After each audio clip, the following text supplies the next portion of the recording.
Madam Chair, we are live. Okay, thank you. Calling to order the policy subcommittee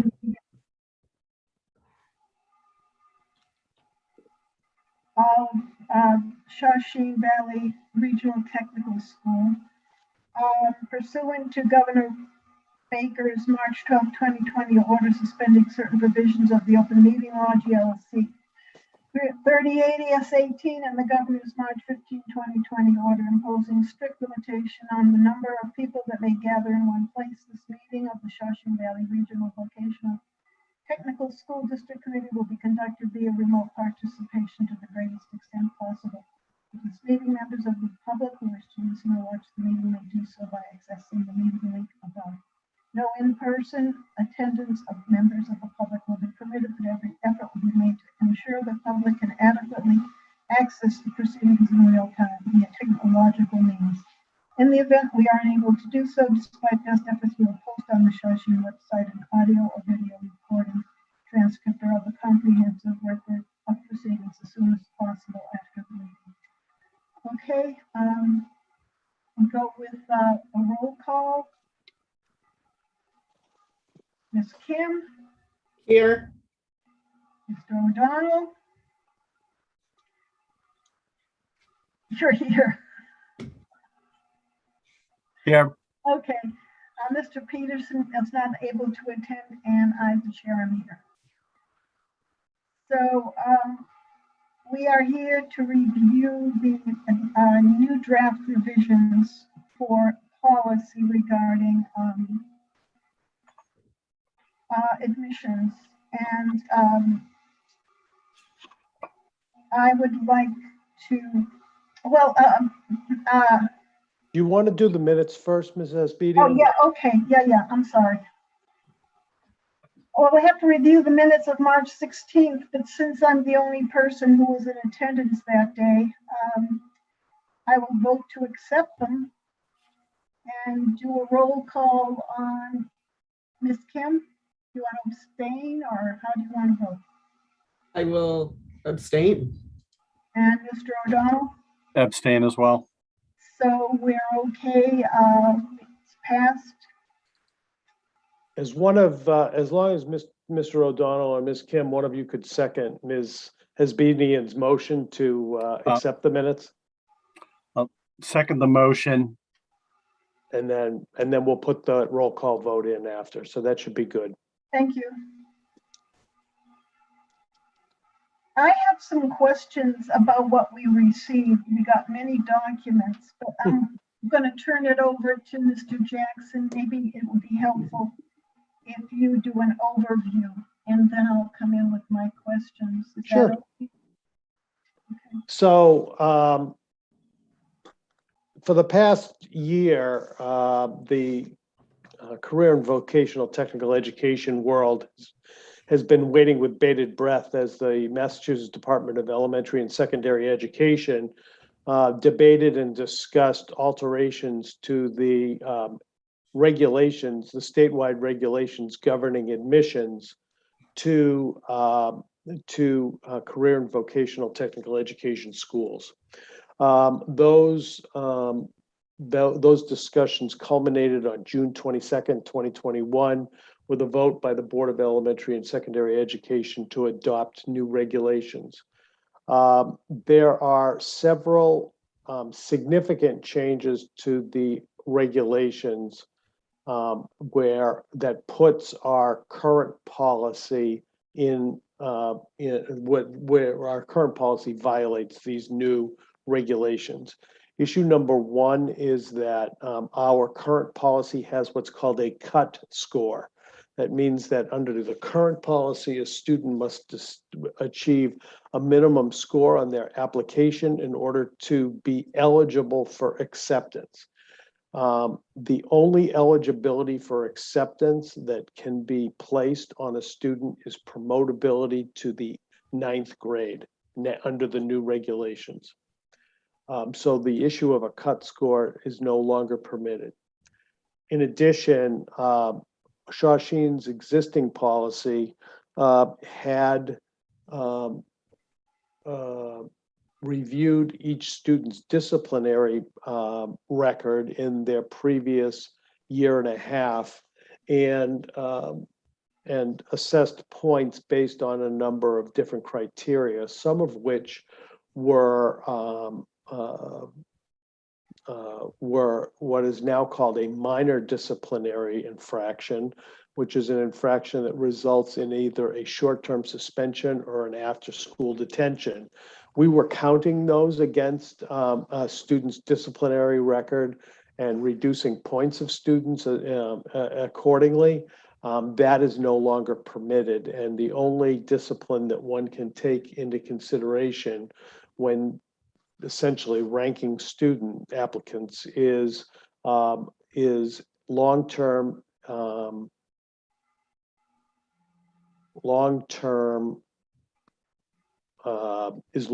suspensions that are in excess of 10 days that are covered under Mass General Law, what we parochially call section 37H, 37H and a half, and 37H and 3/4, which are parts of the Massachusetts education law regarding student discipline. So the overarching issue around the state's changes to the admissions policy is that there were significant concerns by some advocacy groups that students of color or students with special needs or students for whom English was not their primary language were being disproportionately excluded from admissions in schools where there was a waiting list.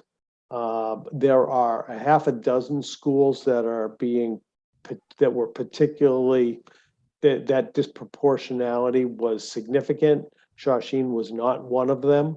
And as a result, the state decided to essentially take a physician heal yourself approach to the regulations and asked school districts to monitor their admissions based on their what new criteria they set to ensure that the disproportionality does not exist.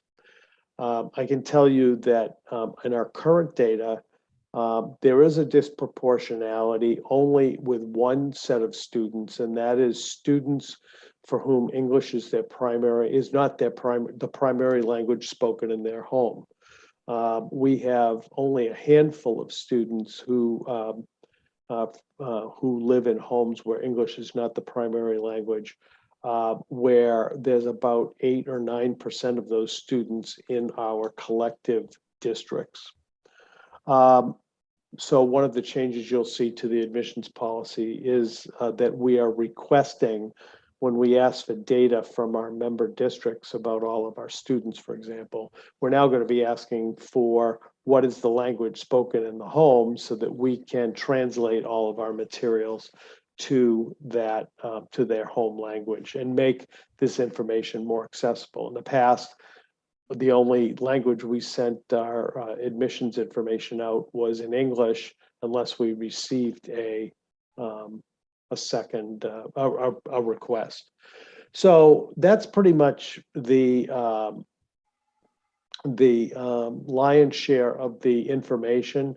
After there were several guidelines that were sent out by the Department of Elementary and Secondary Education in late July and early August that clarified some of the regulation changes and basically said, okay, in the next 6, 8, 10 weeks, while you open in the middle of COVID, we want you to review your admissions policies against these criteria and get us an approved, changed, amended admissions policy by October 1st.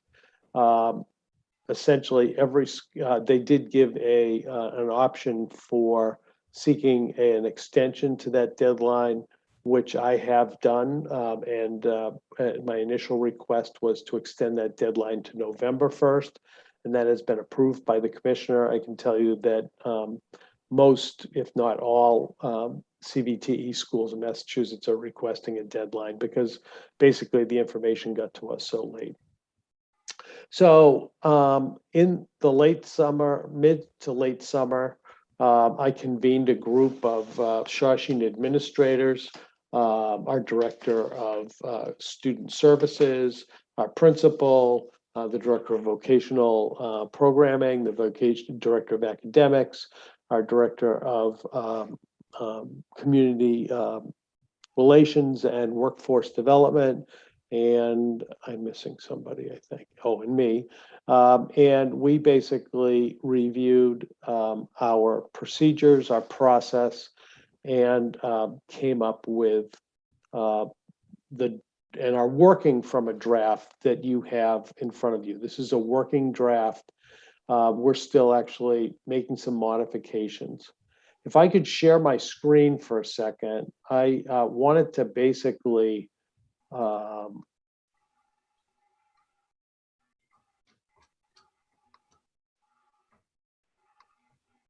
let's see if I can do this.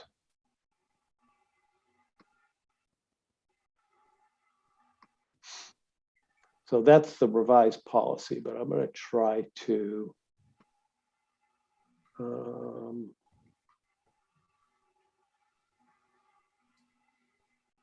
that's not the file I wanted to see.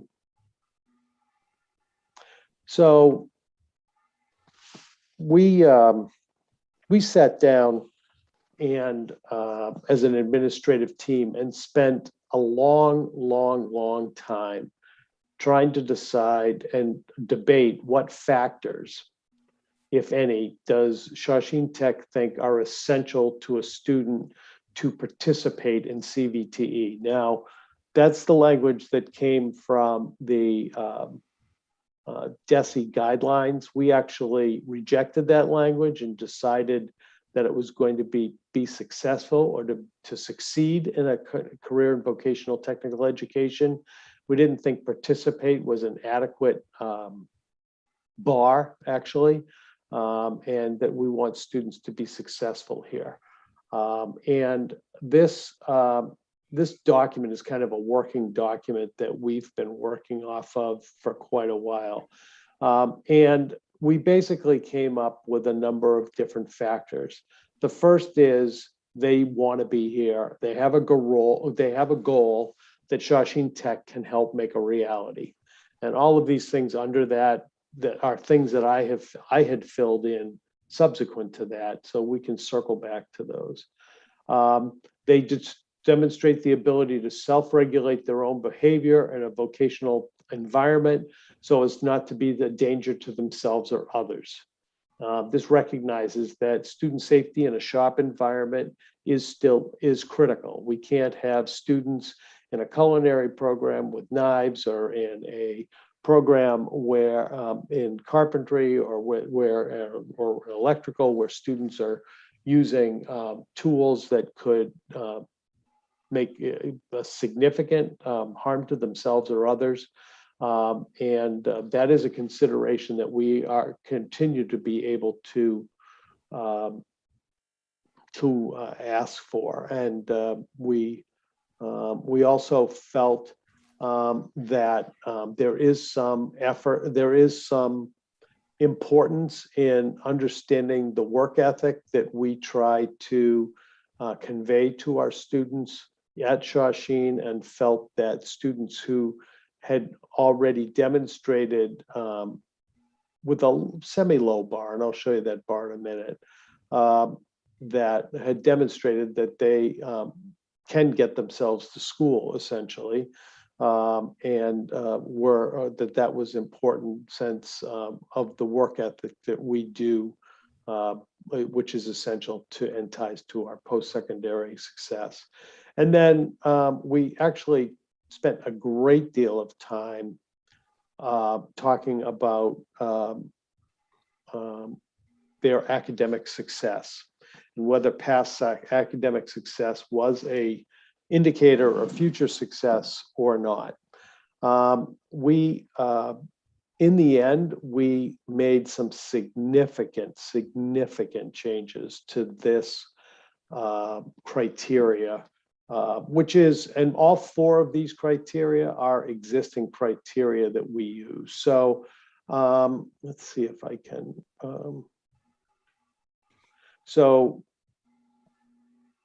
Well, if I can just kind of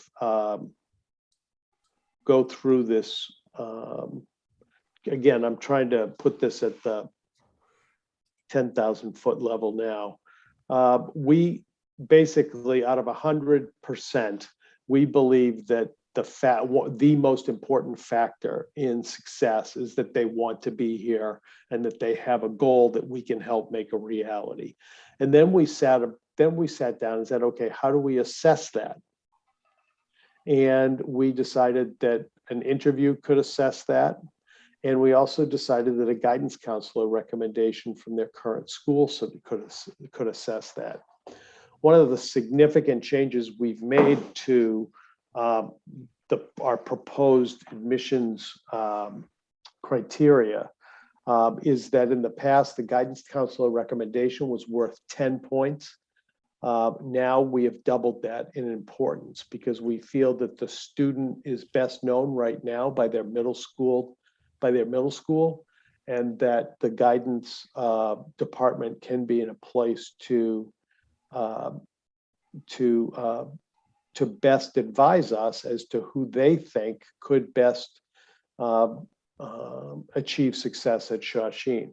That's a significant change. And I wanted to back up a little bit and say that one of the things that we did over the summer that frankly is unprecedented in recent Shawsheen history anyhow, is that I called the five superintendents from our sending districts in, and I reviewed all of this with them. And that they agreed that the guidance counselor recommendation is important. They agreed that essentially a checklist. We have had some problems in the past with checklists that students are getting perfect scores because guidance counselors don't want to be the ones who are responsible for a student not getting into Shawsheen. And we have all agreed that we want to add a narrative question to the guidance counselor recommendation for them to assess students so that we can bring some uniqueness into the process.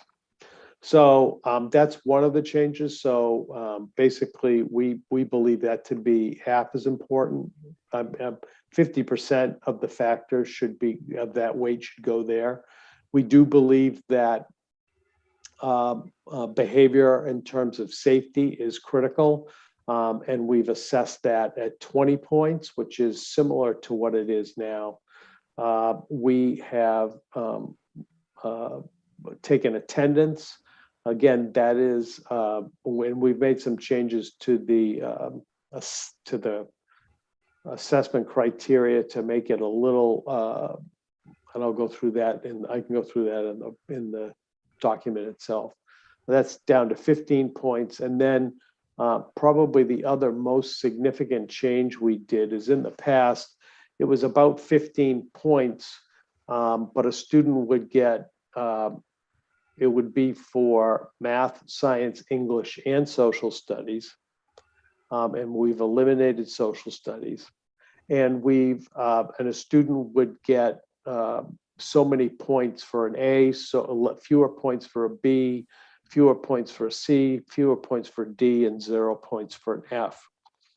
We have come to the conclusion that there's very little differentiation, and it's very hard to calibrate an A or a B between Wilmington and Bedford and Burlington and Billerica and Tewksbury.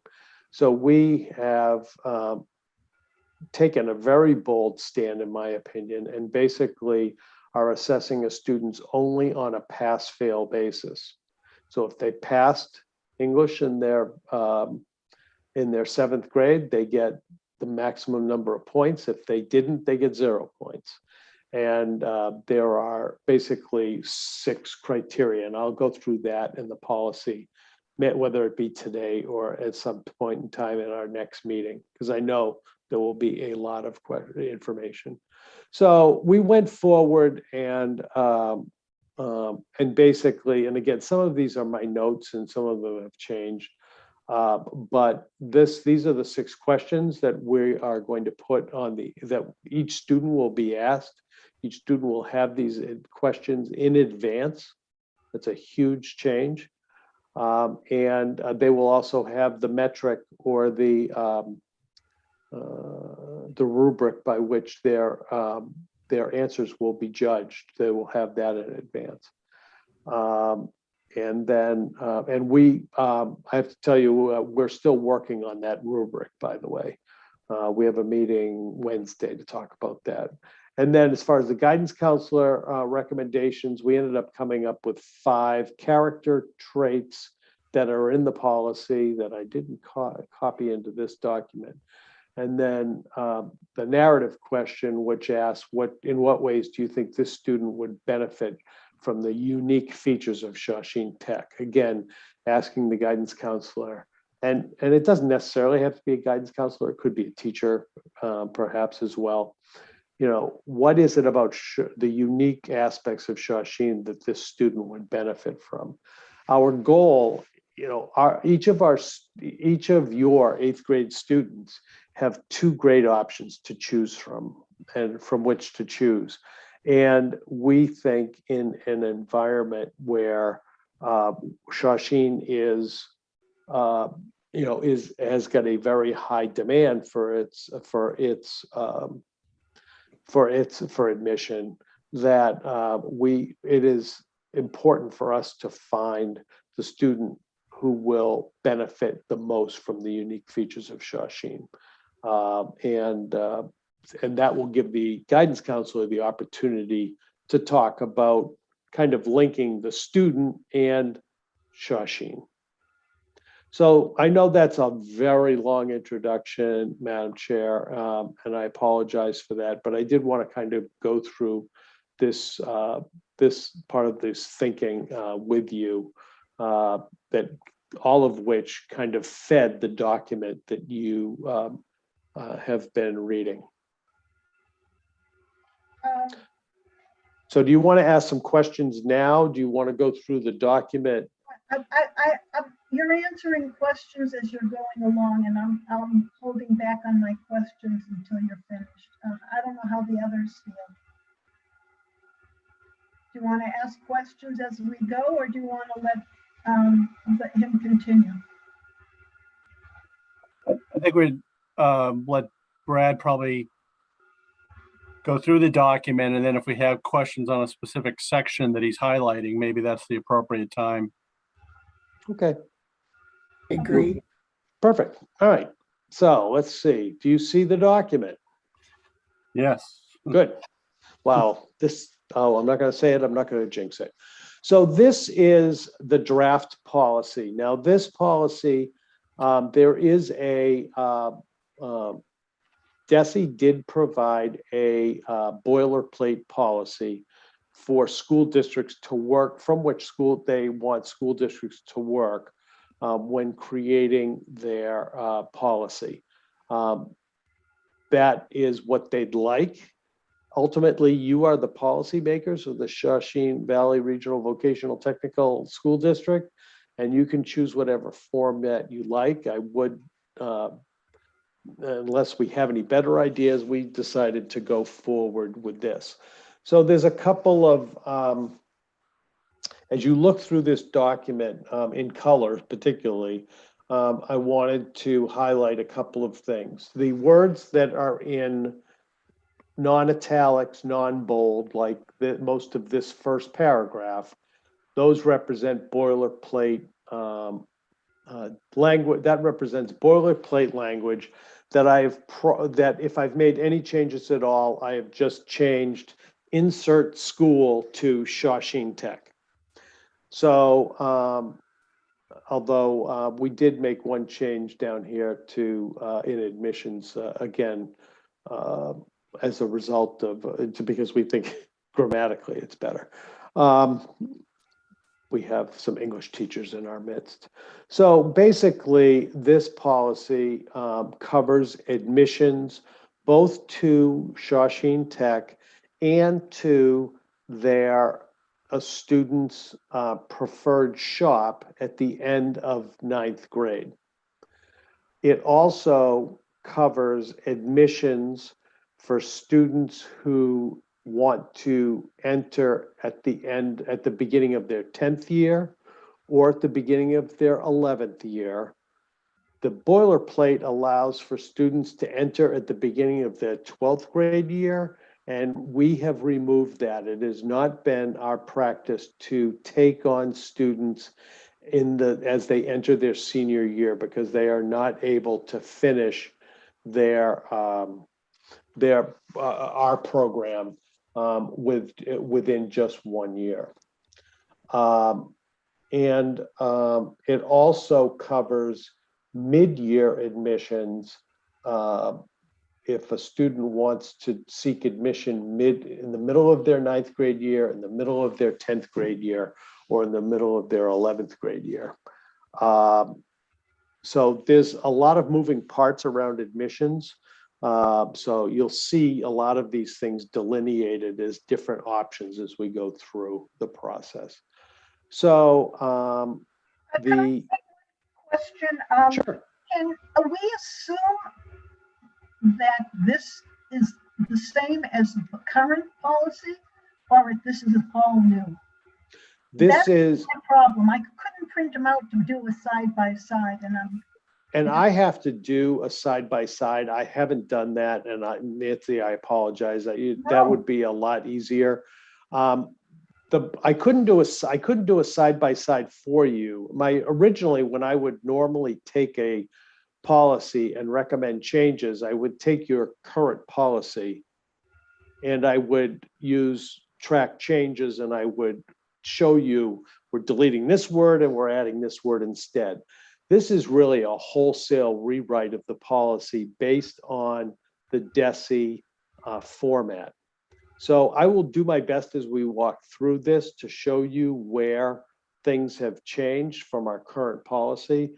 But I'm going to go through it in more detail, and I'll create a kind of a cheat sheet from which we can all work around the changes.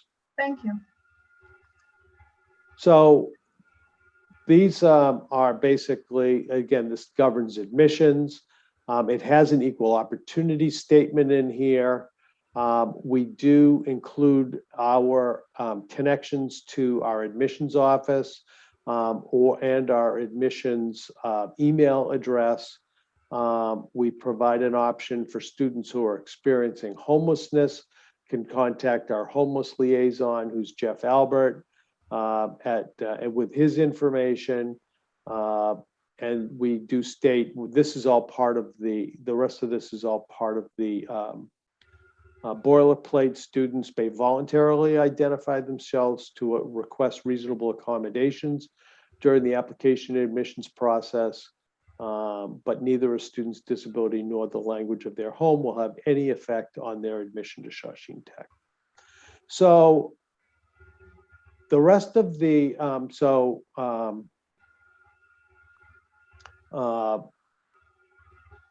all of the words that are in bold and italics in this document are words that were written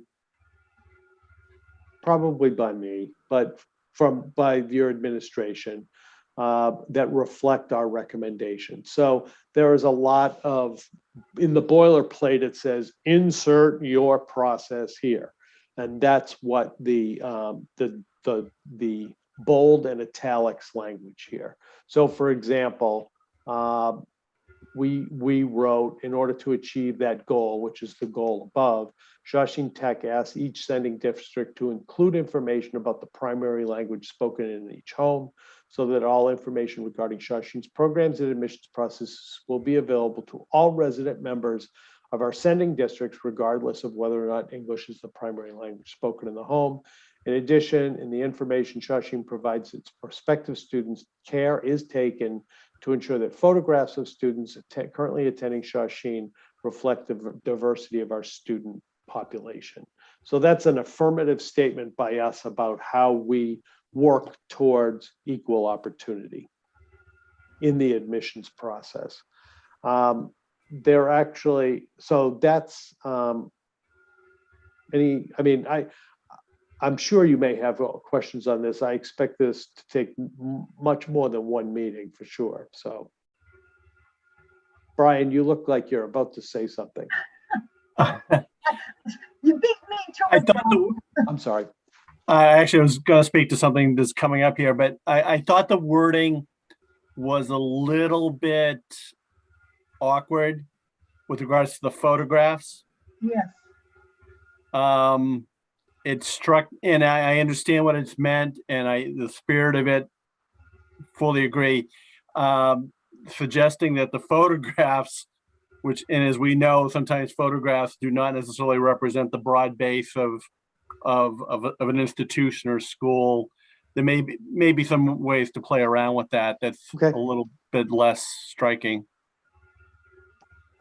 Okay, that's helpful. I appreciate that. And I'm open to suggestions. This part in Obviously. bold you said is still not finished, correct? It's still. Well, I mean, nothing's finished until you approve it. So, Well, I had an issue with that same last sentence about the photographs reflecting the diversity of our student population. I don't know how we can do that equitably. As I walk through the halls, I don't see a whole lot of diversity, and I think if we're going to show that, we have to make an effort. well, I don't know that we. I respect that perspective, and I think that I think diversity that is obvious is different than diversity that is not. But I do have to share that one of my feelings about diversity is what is traditionally called oh shoot, I forget there's an expression for it, but it's basically non-traditional students.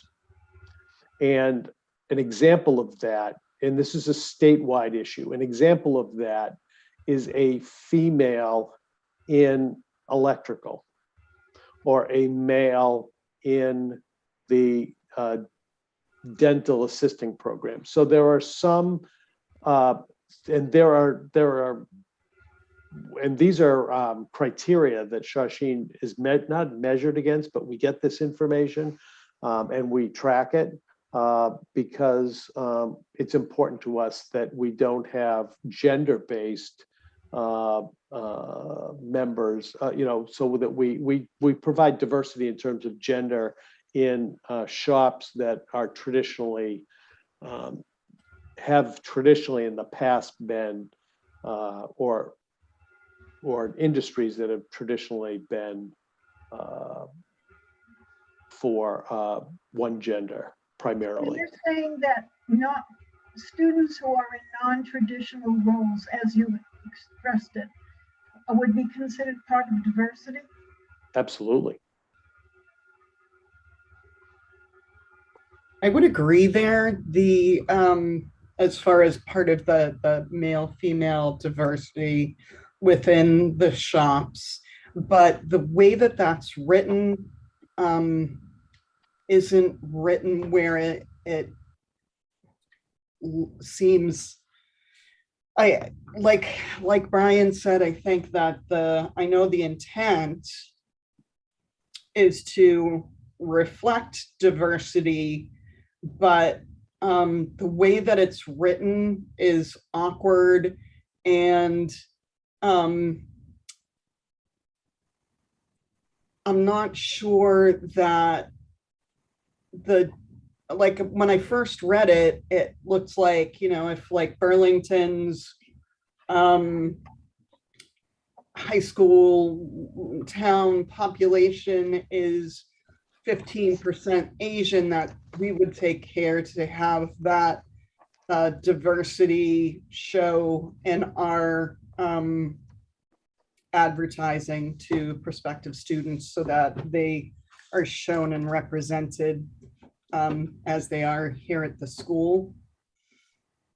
No, I It's think just like a that, little awkward. no, I understand what you're saying. I think what I think you're trying very hard not to say, which is that there seems that you fear there's a purposefulness to this that is not our intent. We're not looking to seek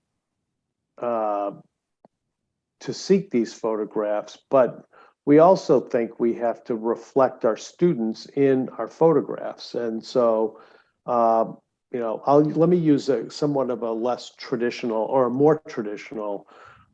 If I were creating a brochure for my comprehensive high school sports program, I would make darn sure that football was not the only sport that was represented. So you want to, it's important for Shawsheen's messaging to show a diversity in all of its areas. So not only just student diversity, but the diversity of programs. We have, we have shops that are more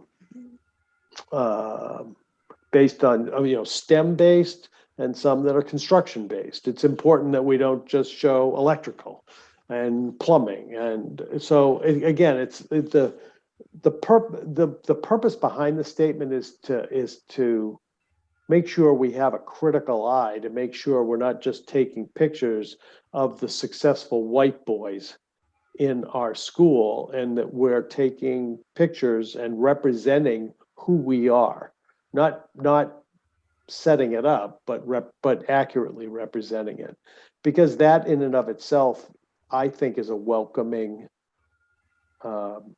Students need to see themselves. Prospective students need to see themselves in their prospective school, and if they are existent currently, and in the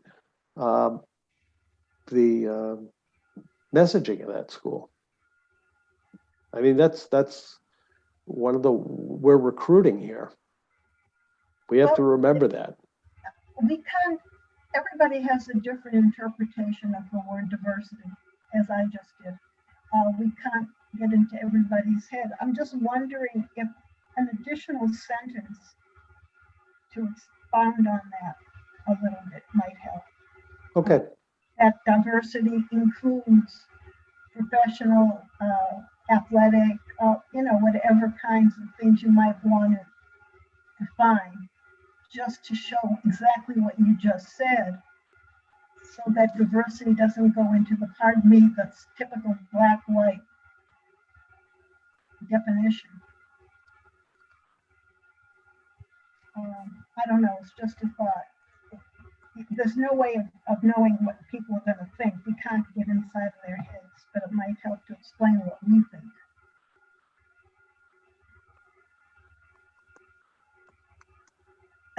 I think it's the photographs thing that's The photographs word, yeah. If we were to remove photographs, which is very specific, and open that maybe more to in the information Shawsheen provides to its prospective students, care is taken to ensure that the advertising of our programs reflect the diversity of our student population, or something to that effect, without it being so specifically photographs, but show in its advertising, which is not just in photographs, but in written word communications. Yeah. I mean, I think that's what that is what that's saying, but the photograph seems so specific when it's less so. Do you agree, Brian, Nancy? Yeah, I think the word photograph was kind of the problem, and you really want, it could be a broader range of communications. If a press release goes out and it happens to highlight women in electrical participating in a women in construction program, that's a communication that is serving this without a photograph. I think, yeah, the photo is one of these things that sometimes gets used almost as a or sometimes almost doesn't really reflect the reality of diversity, or it's a manipulated kind of image, which is what we're trying to avoid. And How about that? So information, in addition, in the information Shawsheen provides its prospective students, care is taken to ensure that information, I guess we just have to, that the information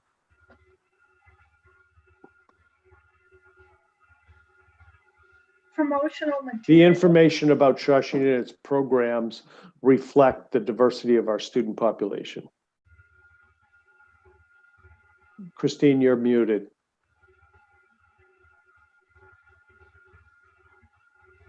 I like what Nancy said, that the promotional materials, which is basically encompasses all of that. So the information Shawsheen provides to prospective students would be care is taken to ensure that promotional materials reflect the diversity of our student population. Nancy, that was great. That was perfect. You heard it better than I said it. Thank you. That promotional materials reflect the diversity of our student population. Right, and that way you get beyond the physical photograph part. You can expand into the things you mentioned, Brad. Okay. I'll take that out.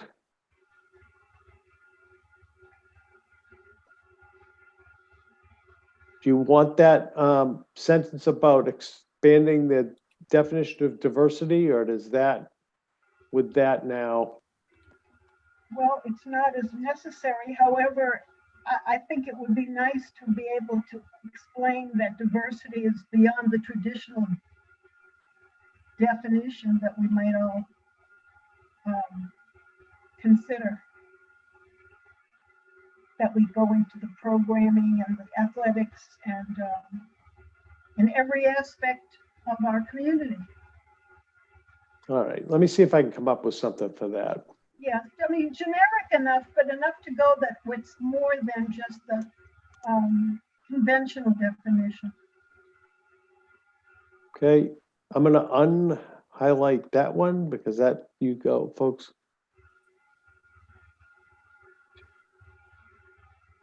All right. So now we go down to eligibility. Any rising or current 8th, 9th, or 10th grade student who is a resident of Bedford, Billerica, Burlington, Tewksbury, or Wilmington may apply for admission to Shawsheen. Any rising 11th or 12th grade student who is a resident of those 5 communities and has attended a comparable vocational technical program since grade 9 may apply for admission to Shawsheen. So this is your current policy. Brad, I think we may have touched on this in some prior discussion, and some of the point I'm going to raise here may need to be, and it's related to the issue below about the insert link to regional agreement, and it may be beyond the scope of the admissions policy. But I think particularly from the Bedford perspective, because we do have a couple of streams of students from Hanscom, from Boston, who don't fit into that resident definition. It might be something we want to look at, both on perhaps ultimately on the regional agreement. And I'm not quite sure, and I should have looked at this beforehand, how some of the other, say, vocational schools that have, Metco programs or how Lincoln handles the Hanscom component. But again, when I think of the population that say attends Bedford High, or a family that's got a kid at Bedford High, but they've also got one on the base or whatever, that the concept of resident may be a little confusing. And there's probably other circumstances, quite frankly, I'm not thinking of immediately, where a child is not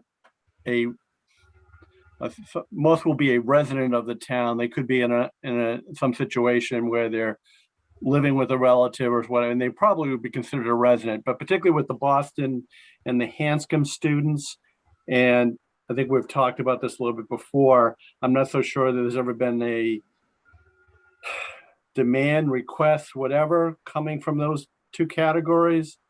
But it may be something we want to look at and this kind of brought it back to me, seeing that word resident kind of jumping off the page. Yep. Was there any discussion with the superintendents from Bedford at that time about Hanscom and Metco?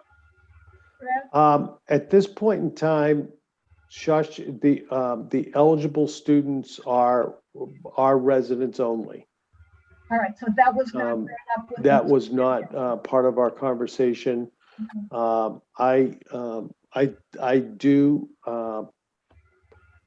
I think at this point in time, that conversation is beyond the scope of the admissions policy. Right. I do think it's more likely to be found in the regional agreement than it is in the and then the admissions policy could be modified were the regional agreement modified. Can I go back to that you mentioned the regional agreement? I didn't do a side by side, but I was flipping back and forth.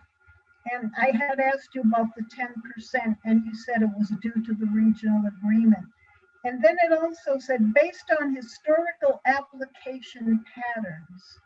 And I don't know what that means. I don't either. That was in your existing policy. I know.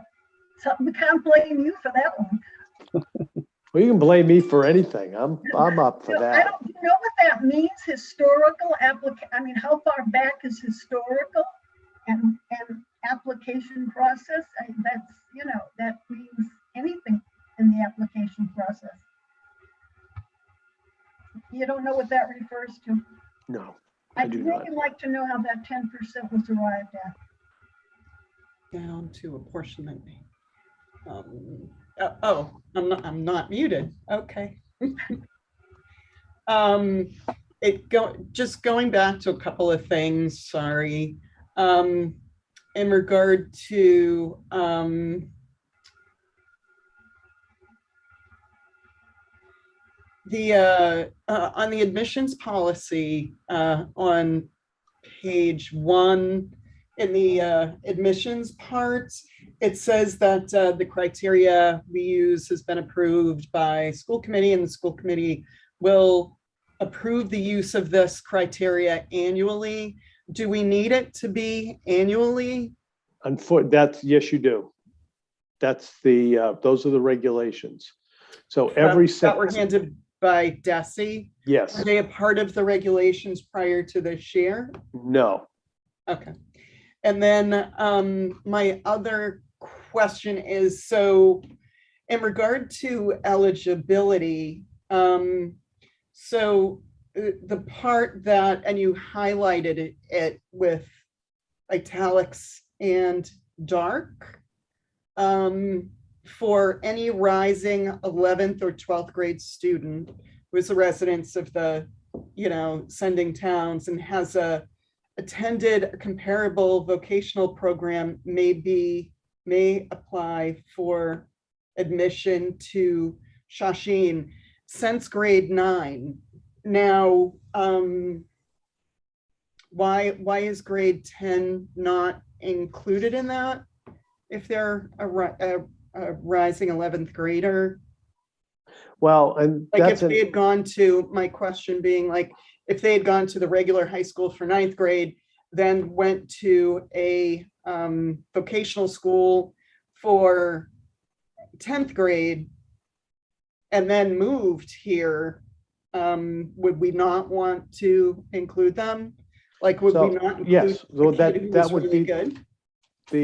so a 10th grade student can apply regardless whether or not they've been in a comparable vocational technical program. So I'm talking about the 11th grade So the student 11th grade and 12th grade who student had it been in would the be program since. essentially it would be a move-in. Yes. Can we add that? Because this eligibility criteria looks like if you're in 11th grade and you were in a technical school prior to 11th grade, you had to have been in it for 9th and 10th grade and not just 10th grade.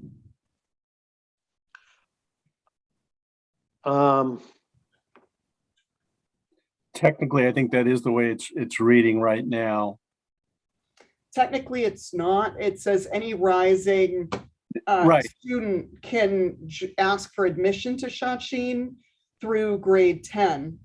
But for Right, the I'm 11th agreeing or with, 12th grader, they have to have been in a vocational school since 9th grade.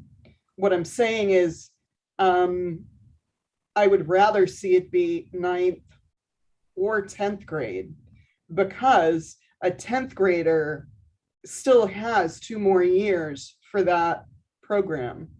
So right, like that, this specifically, like, would have, like, if I moved to another town, my child would be excluded from that town's admissions policy based on this criteria, even though she is all A's in her classes. Like, I would assume that whatever technical school we might move to would not want to have wording that would exclude a student like that. So I'm not understanding how that student, if the purpose of this is, maybe it's sent, maybe I think maybe you're asking it, maybe we should just say since grade 10 instead of grade 9. Yes. But a Yeah. student, is that what you're asking? Yes. yeah, because I think that's what I was saying. I agree with Christine that I think the way it's worded now, if a child had made that transition from their comprehensive high school after 9th grade, but at the start of 10th grade, went through the 10th grade year, and now they were going to be a rising 11th grader when they moved to their new community, this would be saying, sorry, because you weren't in the vocational district from whence you came in 9th grade, you're ineligible now. Right. Yeah, I agree that, it seems like a very small, we don't get a lot of these students anyhow, but I would say since the beginning of grade 10. Are you okay with that as a kind of a compromise? The reason for this is that the students need the hours. If they're in electrical, for example, they need all their whole 10th grade, because of the licensure requirements and things, they need all those hours.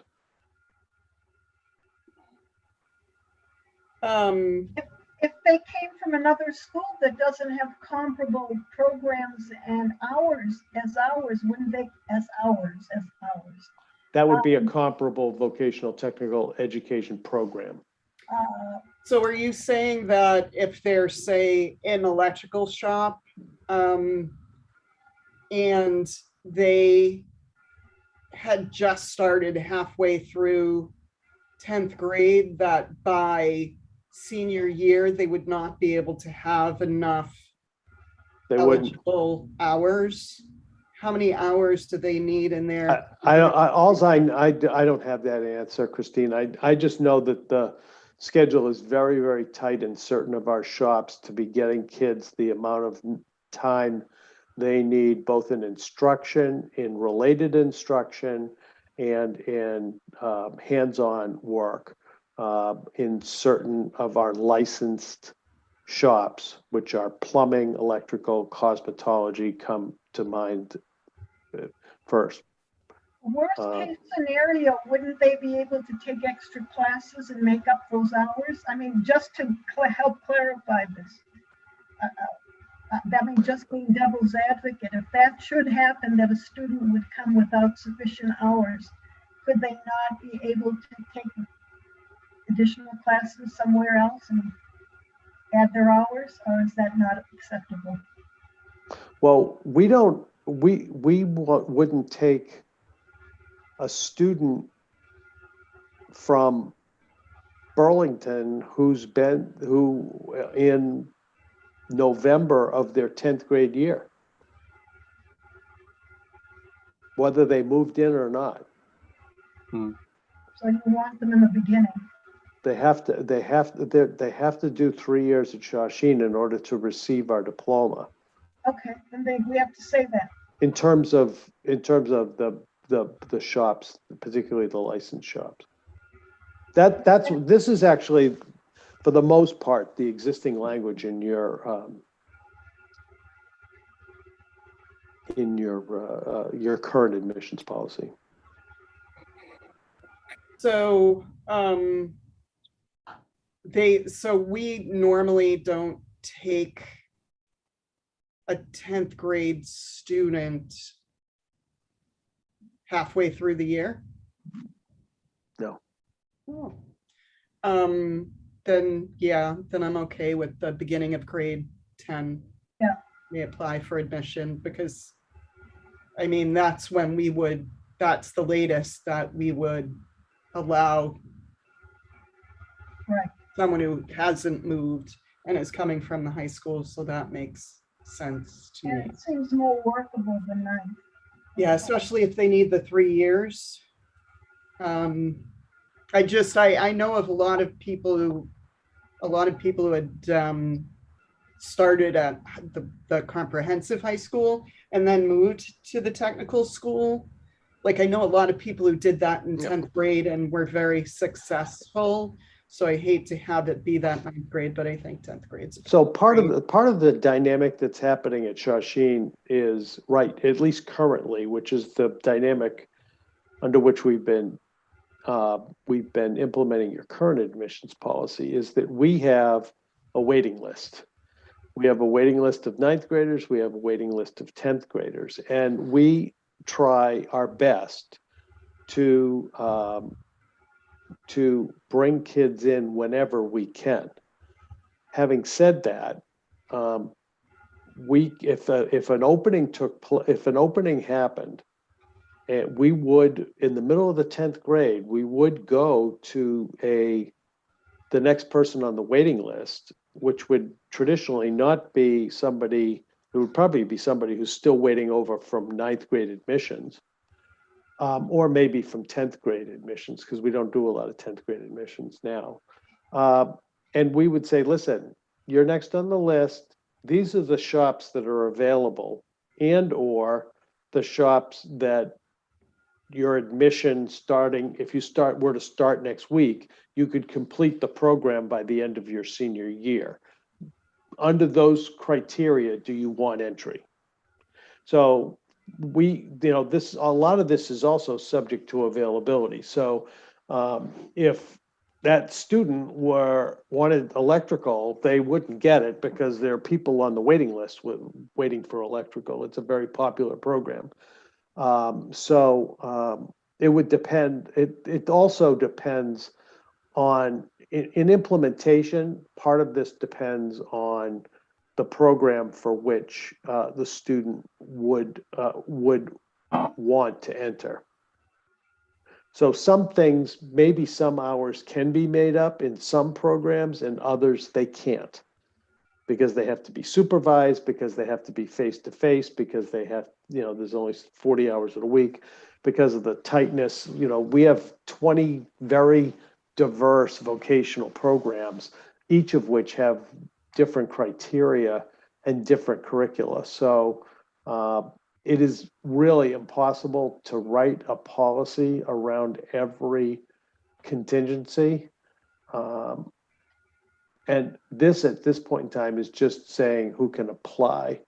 The acceptance criteria, again, there has to be an available seat. There has to be an available seat in the shop they want to attend by the time they're getting to be a rising 11th or 12th grader.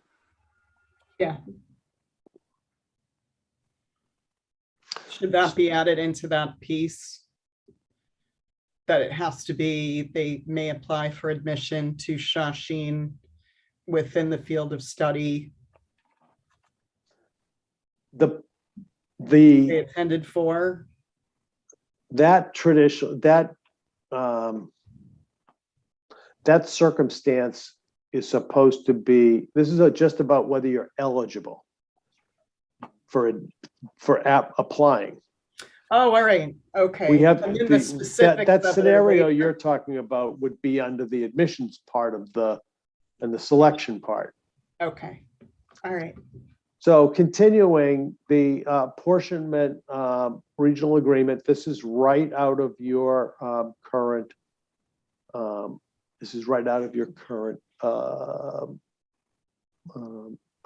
policy. These are the numbers.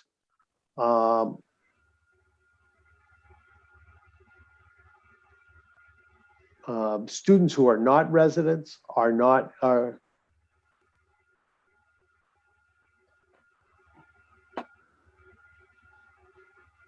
they can apply, but they're admitted after all residents. So they get on the bottom of the list. This is the current, I have to go back and look at this again, because I don't know if this is consistent with your current language or not. So I'm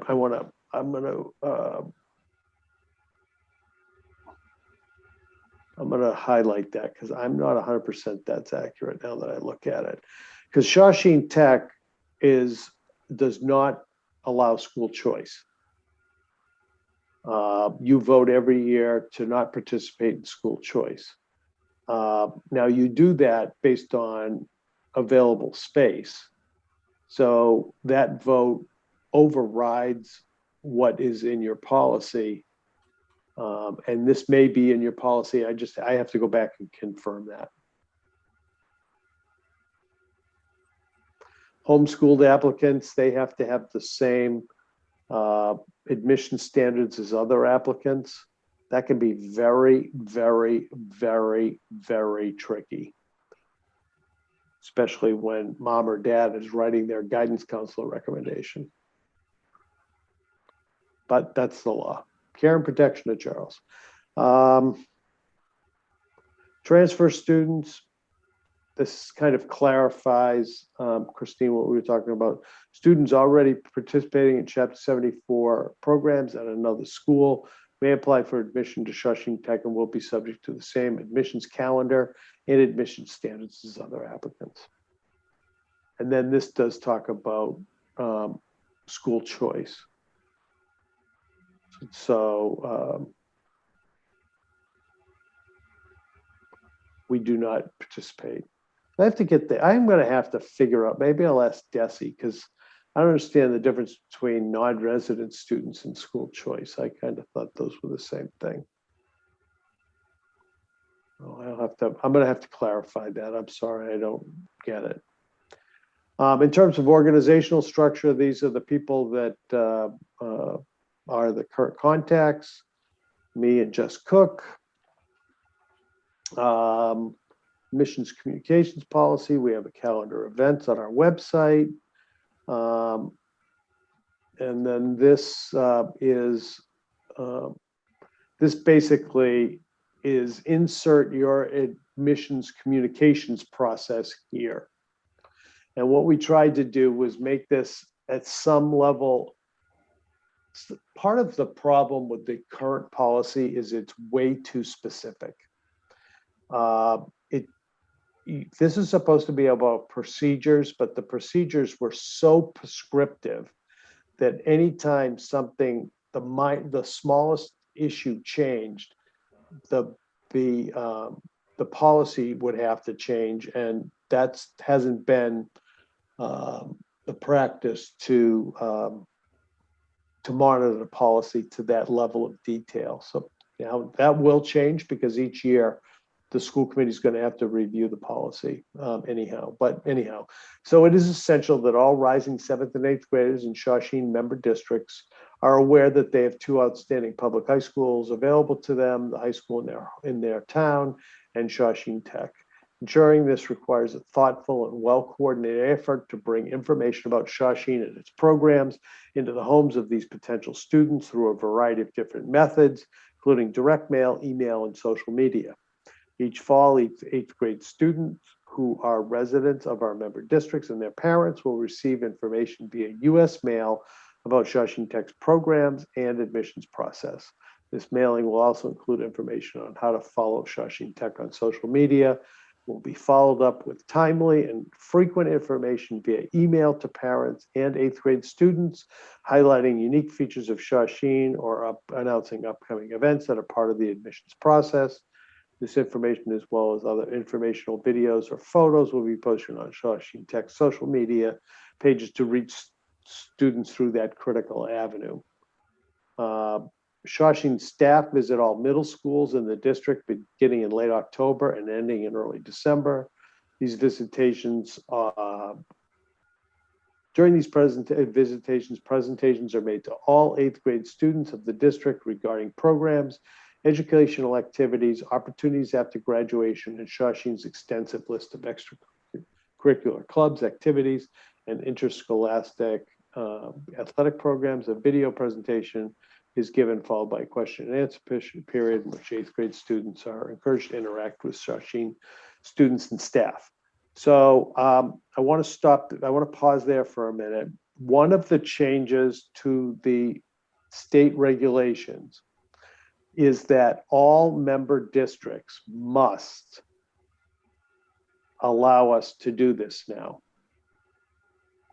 That has not been the case up until now by regulation, and at least one member district of which I'm aware had been not allowing Shawsheen to visit their middle school and essentially do an eighth grade assembly with them.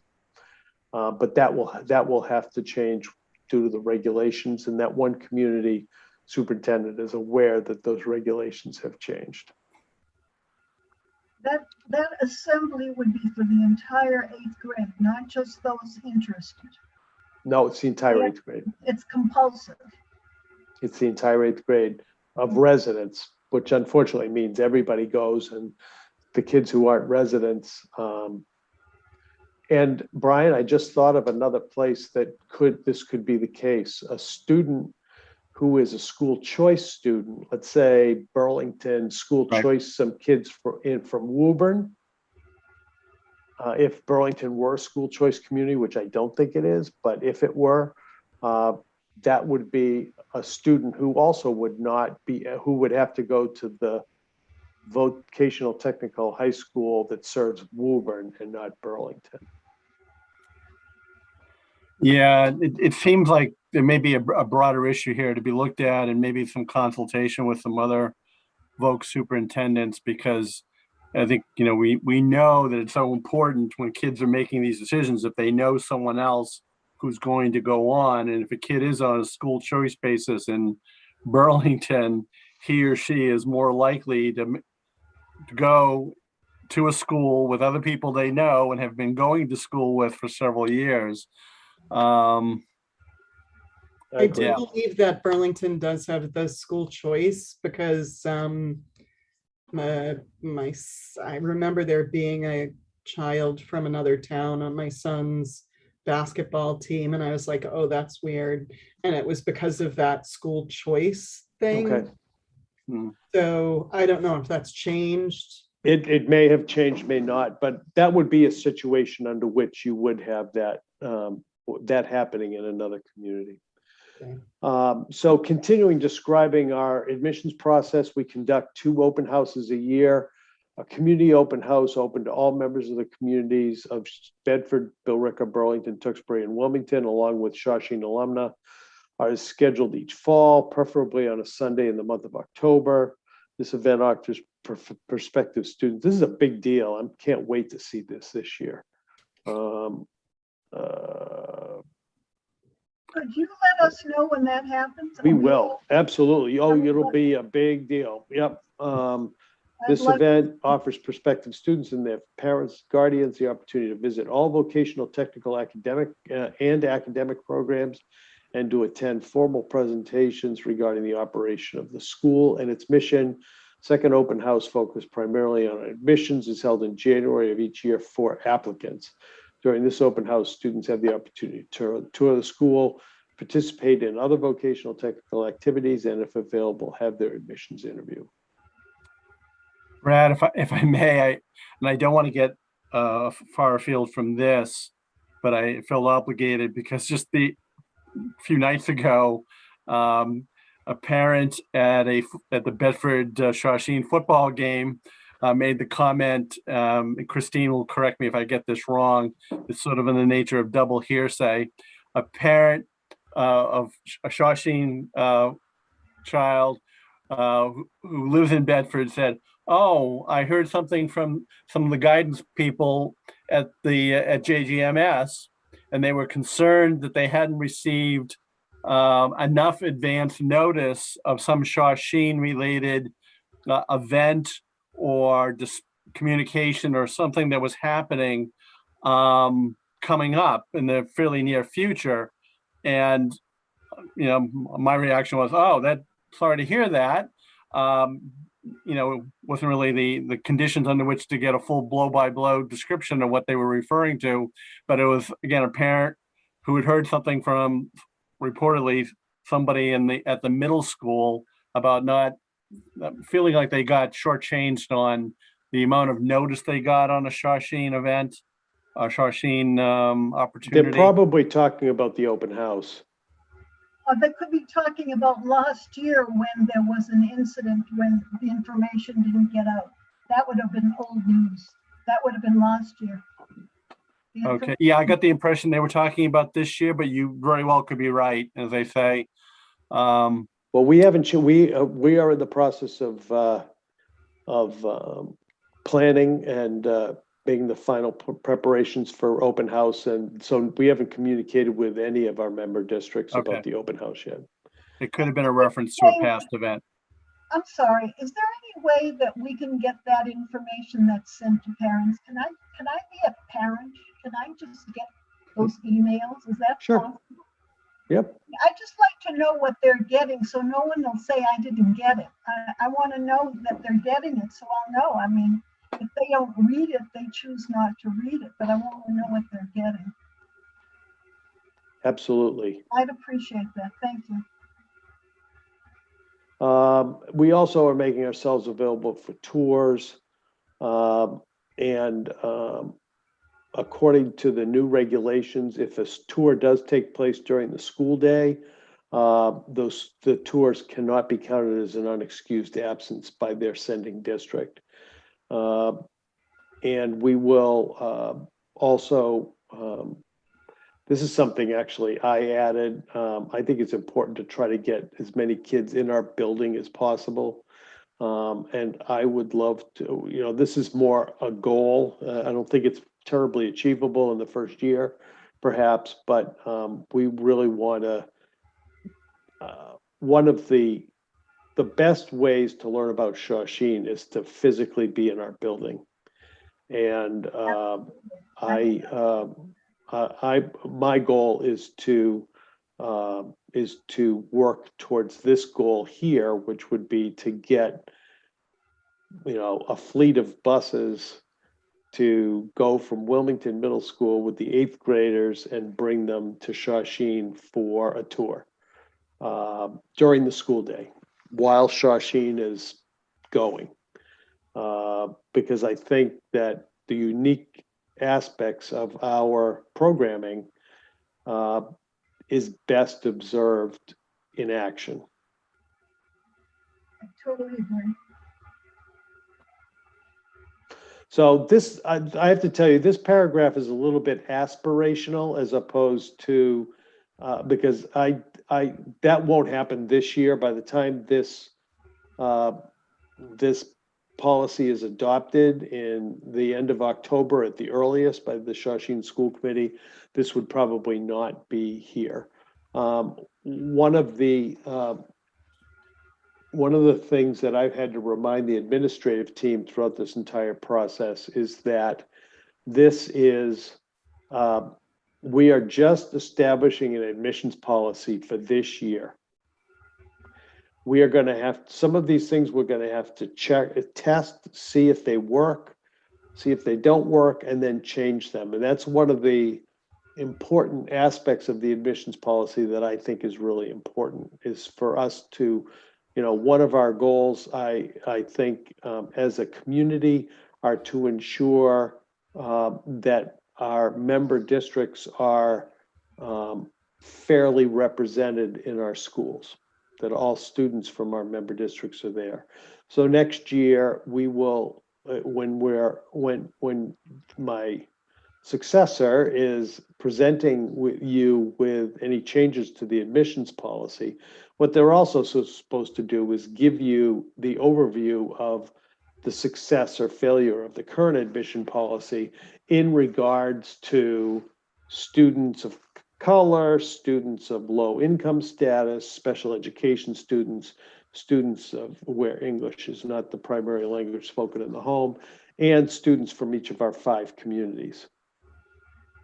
And test those are our percentages of the incoming class against the sending district, the kind of the amalgamation of the sending districts statistics as well. And then based on that data, if there's an incongruity, recommend changes to the practices to address that incongruity. So you're saying that this part may not be in functioning this year, but if somebody in fact asked us to provide a bus for a tour, could we do it? You betcha. Okay, I'll figure that one out. thank I'll you. take my wife's SUV. So I wanted to do a time check with everybody, knowing that people, it is 6:20. The application process is next, which begins to talk a little bit about the meat of the process. You want to go through the application process and then maybe the selection process, which is even more complicated. Maybe we can assess there. So you want to go through the next section? People okay with that? Mhm. Okay. So the application process, this basically just outlines the application, and this shouldn't say 12th grade. That's an inconsistency. I'm going to take that out.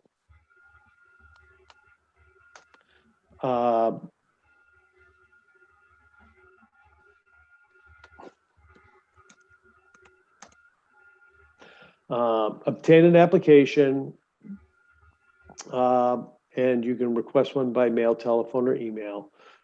We have made a purposeful decision to allow hard copy applications. Christine, I'm sorry. Sorry, wouldn't the 12th grade stay because of transfers? No, it's for Due to move? your language back there was for rising 10th and rising 11th graders, I think. In your, For this, it says students interested in applying to Shawsheen for fall admission. oh, it would does say not rising include- 11th or 12th. You're right. I apologize.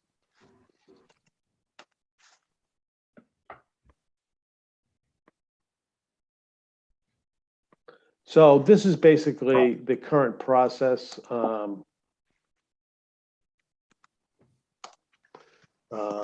Complete it, return it to the, I should say, admissions office, guidance office, that's old language.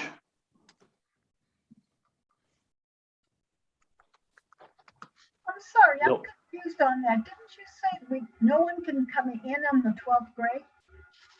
They can if they're basically transferring from a completely comparable program and we have space. But this is There- application, this is not transfer. Oh, everybody, both transfers and new admits apply. Okay,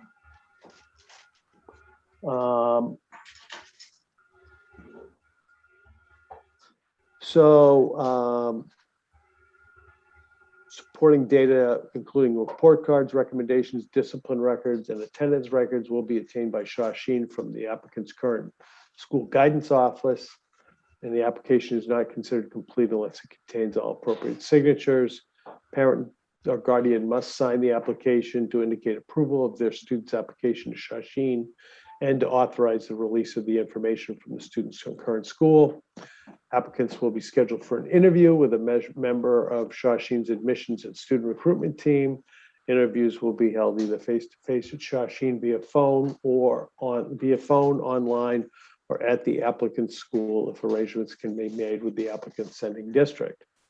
Trying to make interviews both online. We had a lot of success with online interviews this year, and found that parents and students found them, in some cases, found them helpful. In others, they'd prefer face-to-face. So we basically want to say, whatever you're most comfortable with, we'll do it that way.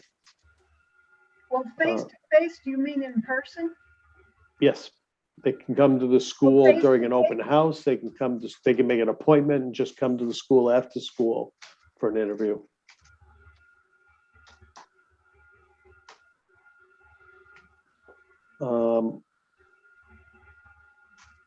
You want me to add in person there? Yeah, I think so. Completed applications include, Face-to-face online. Right? yep, we said online later. Include all required signatures, hard copy of grades, attendance, blah. This is your current language. It's really kind of harsh, and frankly, we don't follow it. We do not think out our guidance counselors if they haven't sent the data to us by 10 days. And nor do we void applications, but this is in your current language. It's helpful to have it here to kind of at least have a hammer if we need it, but we try to work cooperatively with our sending school districts. Some of these people can have, some districts can have 100, 150 applicants that they have to process this information. And we're going to be asking for more data about the guidance counselor recommendations. So I didn't feel comfortable of deleting your current language, but I did want to be upfront with you to say that respectfully, we don't follow it. We use our judgment as to whether or not it needs to be followed, or whether our sending district is making a good faith effort to get the information to us in a timely way. That will be changed to May.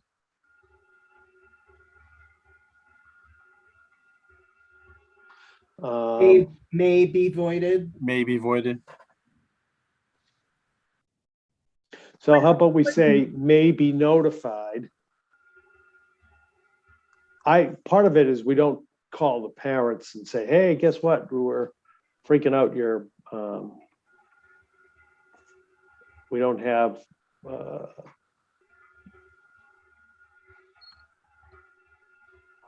Well, what are we doing at this time? right now, When we applications have not being had to complete. implement this language. We have basically, we have not voided an application because of insufficient language. We've cajoled and helped and waited and pushed, and if we're waiting for something that we don't have, that we need, we'll run it up the internal chain of command if we have to. And I might pick up the phone or Jess Cook may pick up the phone and call their counterpart, or I might pick up the phone and call mine, but we wouldn't, frankly, we wouldn't it's not really conducive to a good relationship with a family to include them in a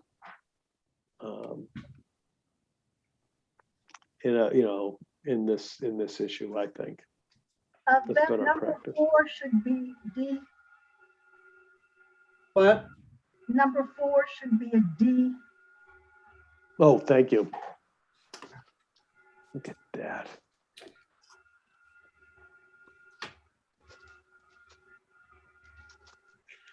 so if All right, and I will be asked contact, request missing information. be as provided. outlined in section 2 above, Shawsheen will request information from each sending district regarding the primary language spoken in the student's home. For applicants for whom English is not their primary language, Shawsheen will provide an application for admission translated into the student's primary language. Shawsheen and the current school will work cooperatively to provide two-way English to student language and student language to English oral translation services during the interview. That's new language that wasn't in your current policy, but again, in our focus on applying this admissions, going from what we had to what we are doing based on the data we have and the fact that we have fewer English language learners than our sending districts, 8th grade students, we are being proactive about adding some language in here about how we're going to be purposeful in supporting students for whom English is not the primary language spoken in their home. And then this is in order for. Before we go on to number 2, on that D from the previous page in regard to the application remaining incomplete for 10 days, my guess is something must have come up that made them add this in. Is there a point at which it would be hard to complete, like be able to make a judgment call in an application? Like, would we ever, if we did not get the information for whatever reason, what would be the actual, what should be there if we were to take that out? Because I'm assuming either it needs to be removed or the wording has to change or something in between, something more reasonable. Well, and for the sending schools guidance department. I think so. The situation you're trying to avoid is a delay in offering admissions to 300 and X number of students because you don't have all the data. You're missing the data from a half a dozen students.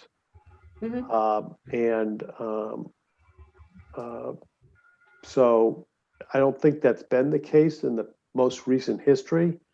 But at some point in time, we also have to remember that we can be getting information, in addition to, so don't forget, resident students are not just those that are sitting in your middle schools. They could be living in Bedford and going to the charter school in Westford, but want to go to Shawsheen. So we may be having some trouble connecting with that guidance department. So I think just changing the word from will to may gives us the opportunity to use that hammer if we have to. But I think that changing that one word then reflects what we're currently doing, which is we're trying to avoid it, and we've been successful thus far. Yeah, can we make that change? Yeah, I did in both cases. Oh, you did? Did I miss it? I'm sorry. Right I didn't there. mean to beat a dead That horse. used to be will. Thank you. That Sorry. used to be no. There's a lot of stuff going on here. So this is kind of an important statement of policy, if you will. In order for the admissions process to work successfully and ensure that resident students in Bedford, Billerica, Burlington, Tewksbury, and Wilmington have complete access to all of the information they need to make a well-informed decision about where they will attend high school, it is the responsibility of the sending school counselor or other school personnel, if applicable, to work collaboratively with Shawsheen's admissions and student recruitment team during the entirety of the admissions process, including providing timely and accurate contact information for 7th and 8th grade resident students, scheduling the 8th grade assembly and the 8th grade visit to Shawsheen, securing space for Shawsheen to conduct interviews and providing data, report cards, etc., in support of each student application in a timely manner. So it's more just being a little more purposeful in stating what our expectations are and why that's important. Is that new? I mean, it's very detailed. Is it? It is, I'll have to pull out the No, original. I think that was the, I'm going to do a side-by-side for the next meeting. I think that would be helpful.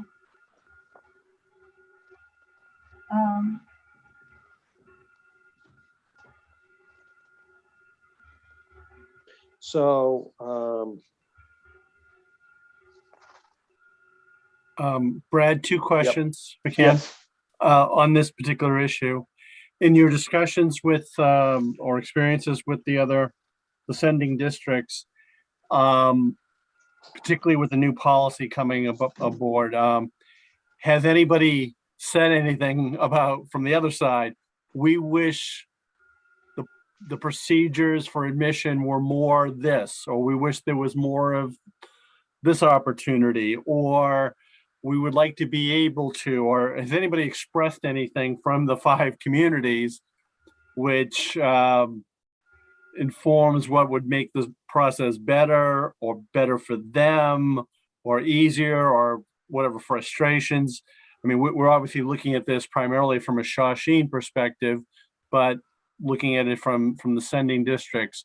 Has anybody communicated, or have you gotten the sense from your discussions with your superintendent peers that they think it's all working just fine? They don't think it's working just fine. And so I'm going to answer your question generically and not about Shawsheen, but Sure. there has historically been tension between comprehensive school districts and vocational technical high schools. And that tension began in earnest when MCAS scores started to be published in the Boston Globe. As a result, it is argued by comprehensive districts across Massachusetts that grades became much more important in the admissions process, and that basically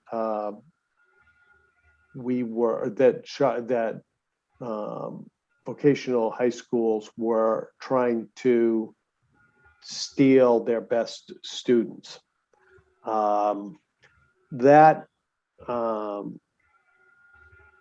exists probably in every, and there's also a counterbalancing feeling across the state in many vocational technical high schools that some school districts disproportionately encourage low-performing students to go to their local CVTE school. So that tension exists everywhere in Massachusetts, whether it be on the macro or the micro level. And the conversation that the superintendents and I had was basically that our job, first of all, they all admitted that if Shawsheen Tech didn't exist, they wouldn't have enough room in their high schools for all the students we take. I mean, we have 1,350 of their students collectively in our school. we have, what, 500 Billerica kids. Billerica High School, Memorial High School doesn't have 500 seats in it. So there isn't both organizations need one another in order to be successful. And we agreed that we should have an admissions process that that basically, and I've been using this word a lot, but encourages us to select the students who can best take advantage of the unique aspects of Shawsheen. That Shawsheen should not be reinventing the wheel. We should not be creating a program at Shawsheen that our member districts do well, nor should they create a program at their school that we do well. And that we both have our own lanes that we do things very well in. And the opportunity and the purpose of an admissions policy is for us jointly to figure out how do we best pick those students. So the messaging I did with those superintendents, frankly, two of whom are some of my closest professional colleagues in Massachusetts, and all of whom are friends, was that our collective job is to kind of put aside some of that distrust and try to figure out a way to pick the best suited students. Did that answer your question? I know I went kind of off on a tangent. It does answer in part. I guess the other is sort of the mechanical issue. To what degree? I mean, do they? And I imagine this would differ greatly for each of the communities. Like you mentioned, some of the towns. This is not a Bedford issue, but in some of the communities, the volume of kids that the guidance office in Tewksbury or Billerica is processing, for lack of a better word, and having to write commentaries about is probably kind of overwhelming. Yep. Vis-a-vis the number in say Bedford or in the last few years or whatever. But so I guess it's whether or not they feel like the process is working or needs to be revised. And I guess a related issue would be, do they ever express, we would love to be able to talk to you about individual kids. I know people have written to you and they've written to the school guidance counselors and others, and they make a very particularly strong pitch. Some do it in a much more positive way, and some do it in a little bit more antagonistic way about an individual admissions decision. I'm just wondering if you're getting any feedback about, particularly now where it does look like the workload could increase on both ends. So that's a really good question. In a nutshell, the superintendents responded extremely positively to two of the major changes I'm proposing. One being assessing a student's academic record only as a pass-fail.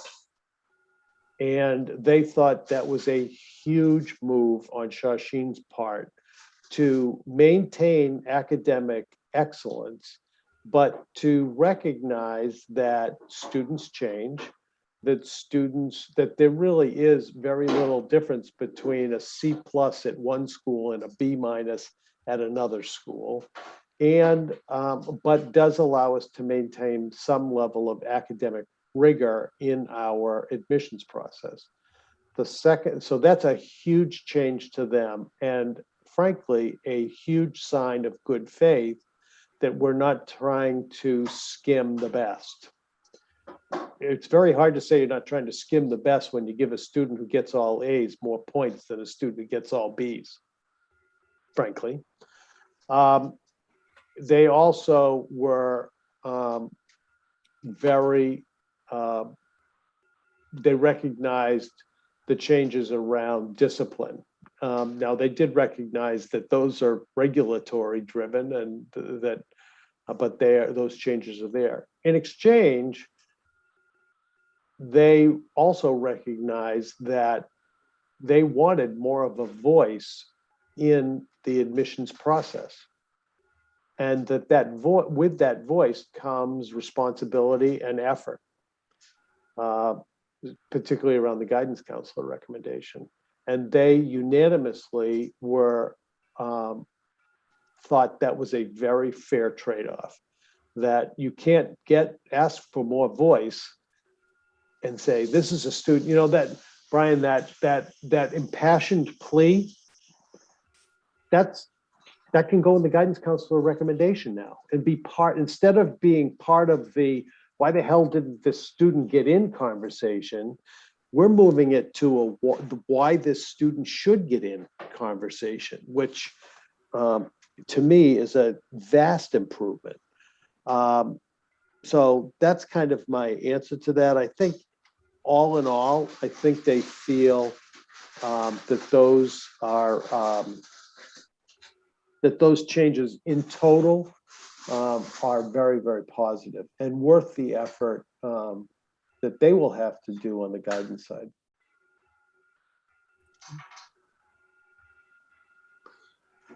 So I just want to add to that point about what you were discussing. One of the things that I had noticed in the original, the existing policy, under point summary said, quote, cutoff scores vary for each town and are affected by the number of applicants, unquote.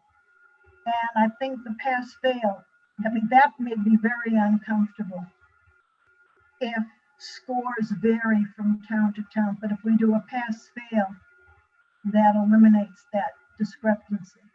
Yep. And it's a good solution, because that I found very inequitable if each town was different. that is that change is going to be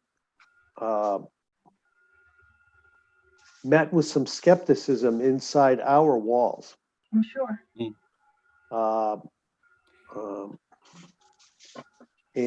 But in my opinion, if we're going to break down some of the areas of distrust and work more collaboratively with our sending districts, I think it's our responsibility to take the first step. Are you aware of any precedent, any other place who has done pass-fail in any of the systems? I suspect some districts are starting to consider it. I think the bigger issue is we also have to remember the totality of this issue also is impacted on the fact that there's no more cut score. So, you know, students from districts with a record of sending a low number of having a low number of student applicants, it is highly likely that students, I mean, they could have gotten all zeros. They could have gotten, you know, failed, but there's no cut score. So they could still be admitted, provided that they are promotable to the next grade,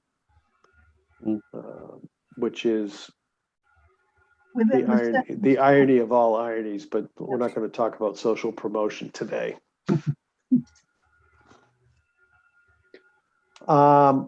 Okay, so this next section highlights our late application process. We'll accept applications after the deadline listed on the application, but these applications will be considered late, will not be processed until all applications received prior to the deadline have been reviewed, and if applicable, a waiting list has been established.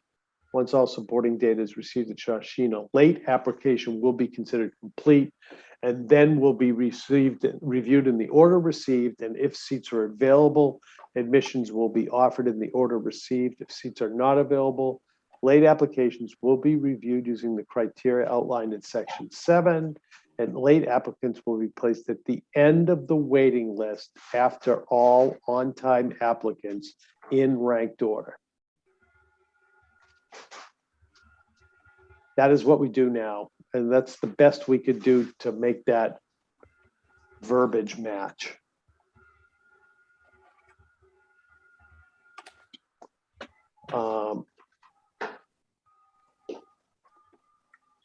So we do allow students who have withdrawn to reapply. They have to reapply. They cannot, once they've withdrawn, and they, so they would be, if there were a wait list, they'd have to go on the wait list. Did I read somewhere that a student who has withdrawn may not reapply? Is that in the old? I don't know where I read that. Or am I not remembering accurately? Did we ever have a policy that a student who withdraws can't come back? I'm not aware of one. Okay. Want to keep going? I'm starting to fade.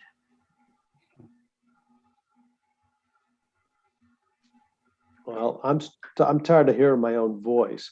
This is a section that we should probably handle. We should probably do in its entirety, because this is really the meat of the process. This kind of says how we're going to establish, how we're going to give out points.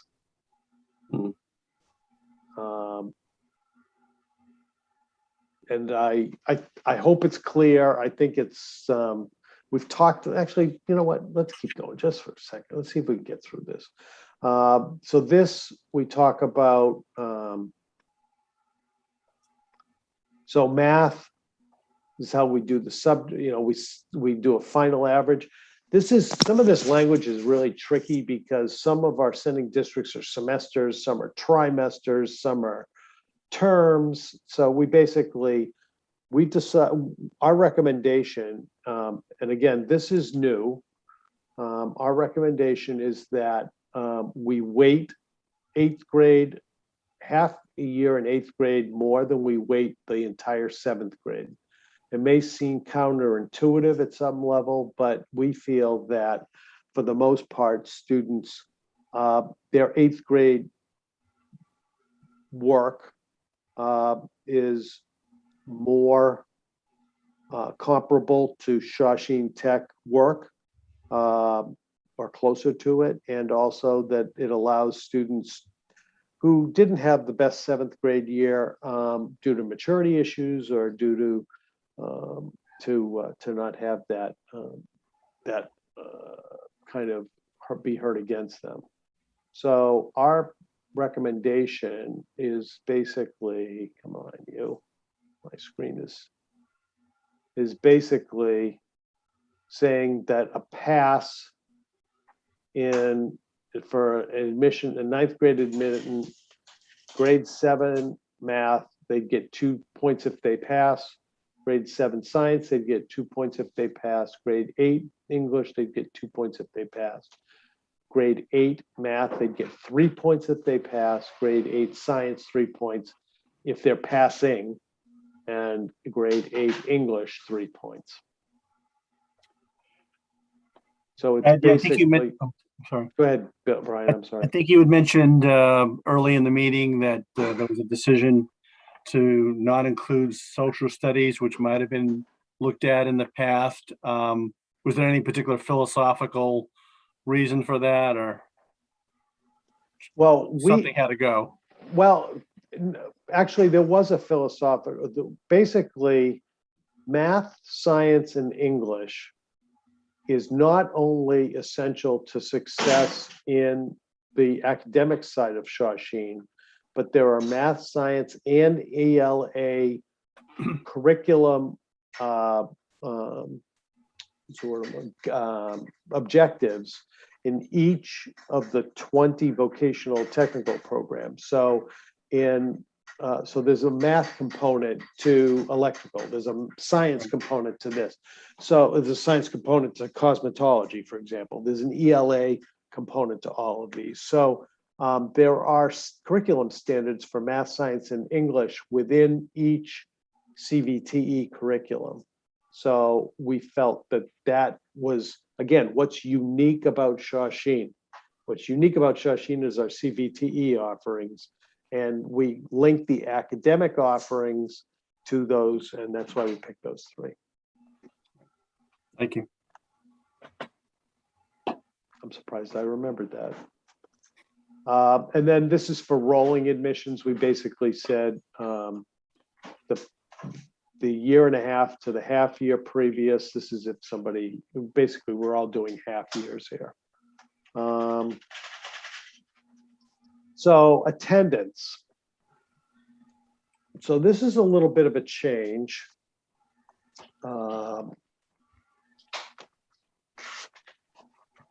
So let me, I want to find your current policy here. I want to highlight this change.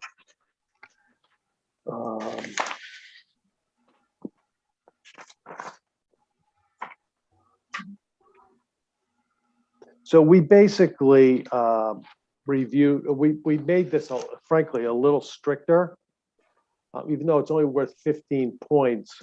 It used to be that 1 to 6 unexcused absences, they got the full points, which were 16. 7 to 13 was 11. 14 to 20 was 6 points, and 21 plus was 0. We just couldn't imagine a situation in which a student having 16 unexcused absences. These are unexcused absences. So an excused absence is any absence that's allowed by law. Excused absences are sick. Excused absences are released for religious observations, quarantine. Those are all excused absences. Unexcused absences are essentially being out of school without permission. So frankly, the biggest culprit in most middle schools, as a former comprehensive superintendent, are family vacations. Those are unexcused absences.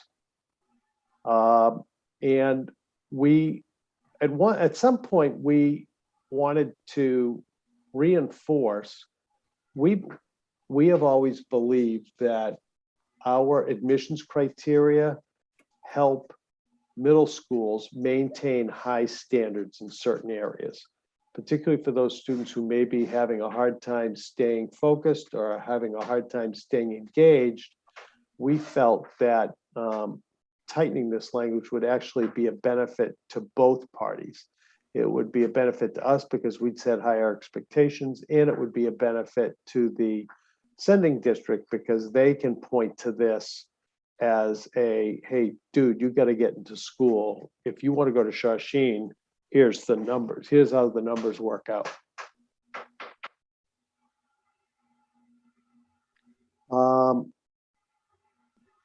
So school discipline. So in the past, so first of all, school discipline used to be 26 points. Now it's 20. In the past, you would get all 26 points if you had no incidents. If you had one minor incident, and a minor incident is a detention, you would lose 4 points for one detention. You had 2 to 4, you'd lose a total of 10 points. So we cannot we cannot assess a student's discipline based on what are called minor infractions. And DESE has interpreted minor infractions to be anything other than these 3 areas. So we can only assess a student's disciplinary record against whether they've been suspended or expelled pursuant to Mass General Law, Chapter 71, Section 37H, 37H and a half, or 37H and 3/4 in either their current school year or at any time in their previous school year. If they've received, and that's a suspension or expulsion in excess of 10 days. If they've received one of those, they will receive 0 points. All other applicants will receive 20. would venture a guess that there's maybe 2 suspensions of this caliber each year in a middle school. These are pretty significant offenses. This is What would they violence, this is entail? What weapon, would that this look is like? violence, this is weapons, this is drugs. Heavy duty stuff. And we reduced our maximum points on school discipline. Yes. Was there a reason why we did that? Well, because frankly, most of the kids are going to get 20. You know, it really is an equalizer at some level. I mean, frankly, 99% of the applications will get 20. So it doesn't really differentiate between one or the other. So we basically looked at this as we went back to that previous sheet. We basically said, you know, we want to have we want to up the guidance counselor recommendation and up the interview. And those are the areas, because those were our core factors that we thought best assess the student's ability to gain full success at Shawsheen. Was their ability to be there, their willingness to be there, so that's why we kept those numbers higher. Nancy. I'm uncomfortable with the number switch. And help me through this. There must be something I'm missing. I understand the pass fail and the percentage going from 24 to 15 is a huge shift. Why can't you keep it at a 20 for the grades? And then attendance is comparable at 16 to 15. Discipline went down to 20. And the others are 20 and 30. I have a problem with the grades and the attendance, which are the only measurable objective things, being at 30, while the remaining 70 are very subjective. Now, I understand we are trying to show a kid who's motivated, but also having negative experiences with guidance counselors. A guidance counselor can also undermine a student if they don't feel that it's appropriate. And that's playing devil's advocate again. I'm not painting everybody that way, but having only 30 points objective and 70 subjective makes me uncomfortable. So our analysis was, Nancy, just so we looked at it, we actually looked at it through that lens, but we felt that the recommendation and the interview were both subjective and the others were objective data. So we actually believe that we had a perfect balance between objective and subjective data, and that 50% of the points would be from the recommendation in the interview, which is a more subjective piece, and that the other 50 points would be from an objective way.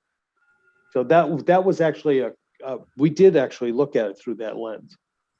Well, I guess you're saying discipline is objective. I find that could be subjective too. Not discipline.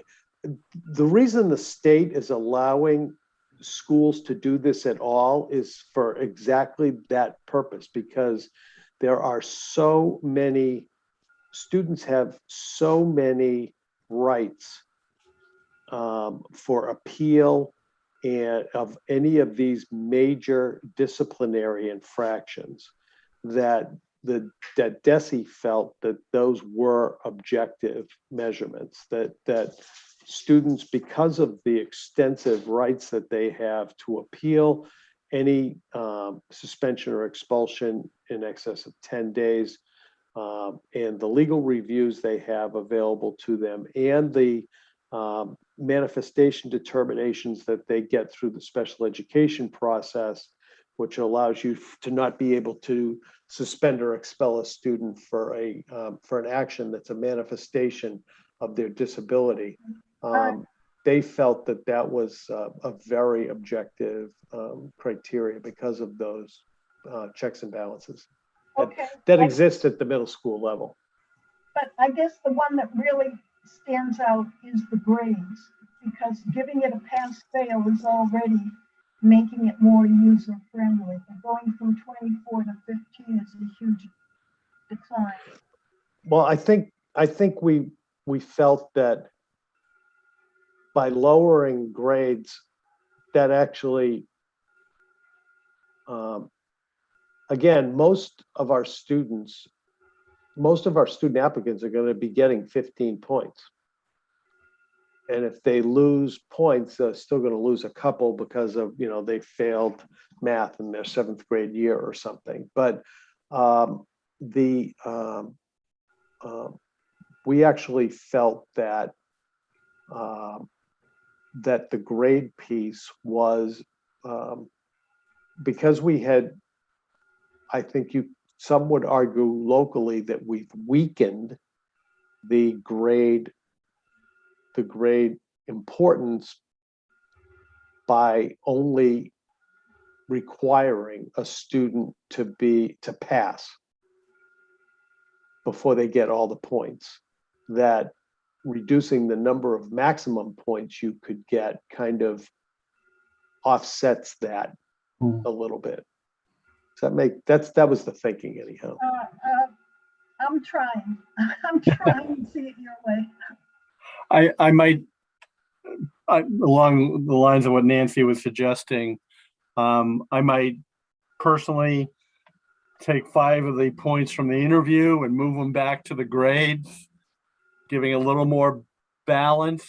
Because when you get to 30 points for an interview, you're open to the comment or criticism. However, you're giving too much on the interpersonal skills of a rising 9th grader, and some will say that's too much at that point. Even though I think this is wonderful to be giving the questions in advance, etc. But so I might suggest a little bit of a 5-point swing from one to the other there, but that's again subjective. I'll bring that back to the administrative team and we'll debate it and see if we have a recommendation for you. I would appreciate that. Thank you, Brian. Come.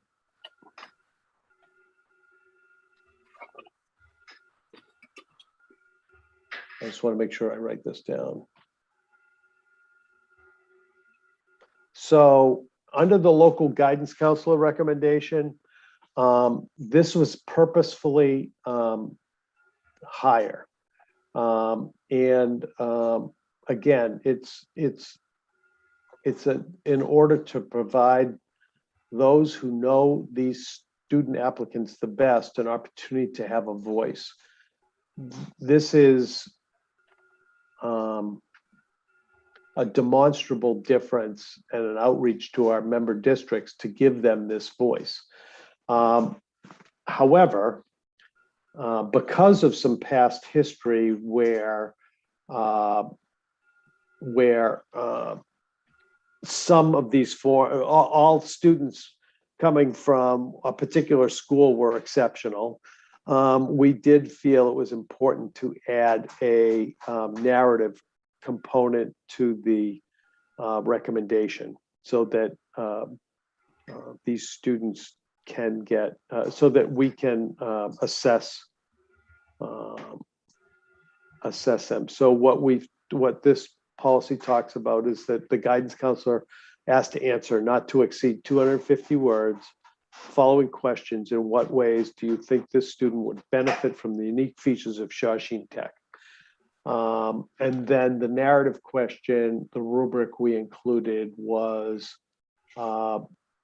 they didn't provide a direct benefit of attending Shawsheen in their narrative answer. They'd get 0 points. If they provided little direct benefit, or the benefit wasn't directly linked to a unique feature of Shawsheen, they'd get 1 point and then 3 points and 5 points going up the rubric. I apologize for that page break in the middle, but we'll fix that in the final one, but we're not there yet. So that was basically our thinking there. We do have to provide a rubric. We do, we want it to, they have a direct benefit. So for example, one of the answers might be, the student's gotten in with a bad group of kids and needs a fresh start. Well, that's probably a 3. It's a direct benefit, but it's not directly linked to our unique features. This student is, from a family of cosmetologists, or this student is planning on becoming an oral surgeon and wants to go to your dental program to begin that journey. That's an above average benefit, 5 points.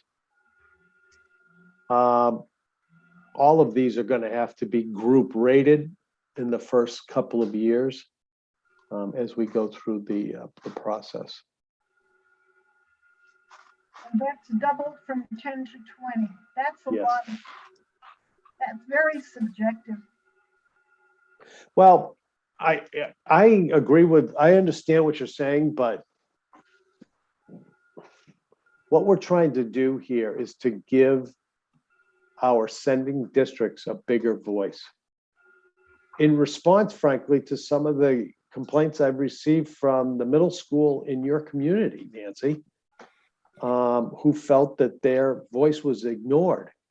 And, we can't have it both ways. And I understand that there is going, ultimately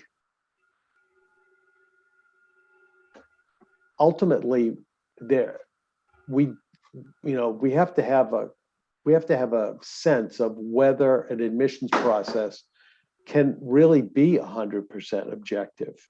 And even if it could, do we want it to be 100% objective?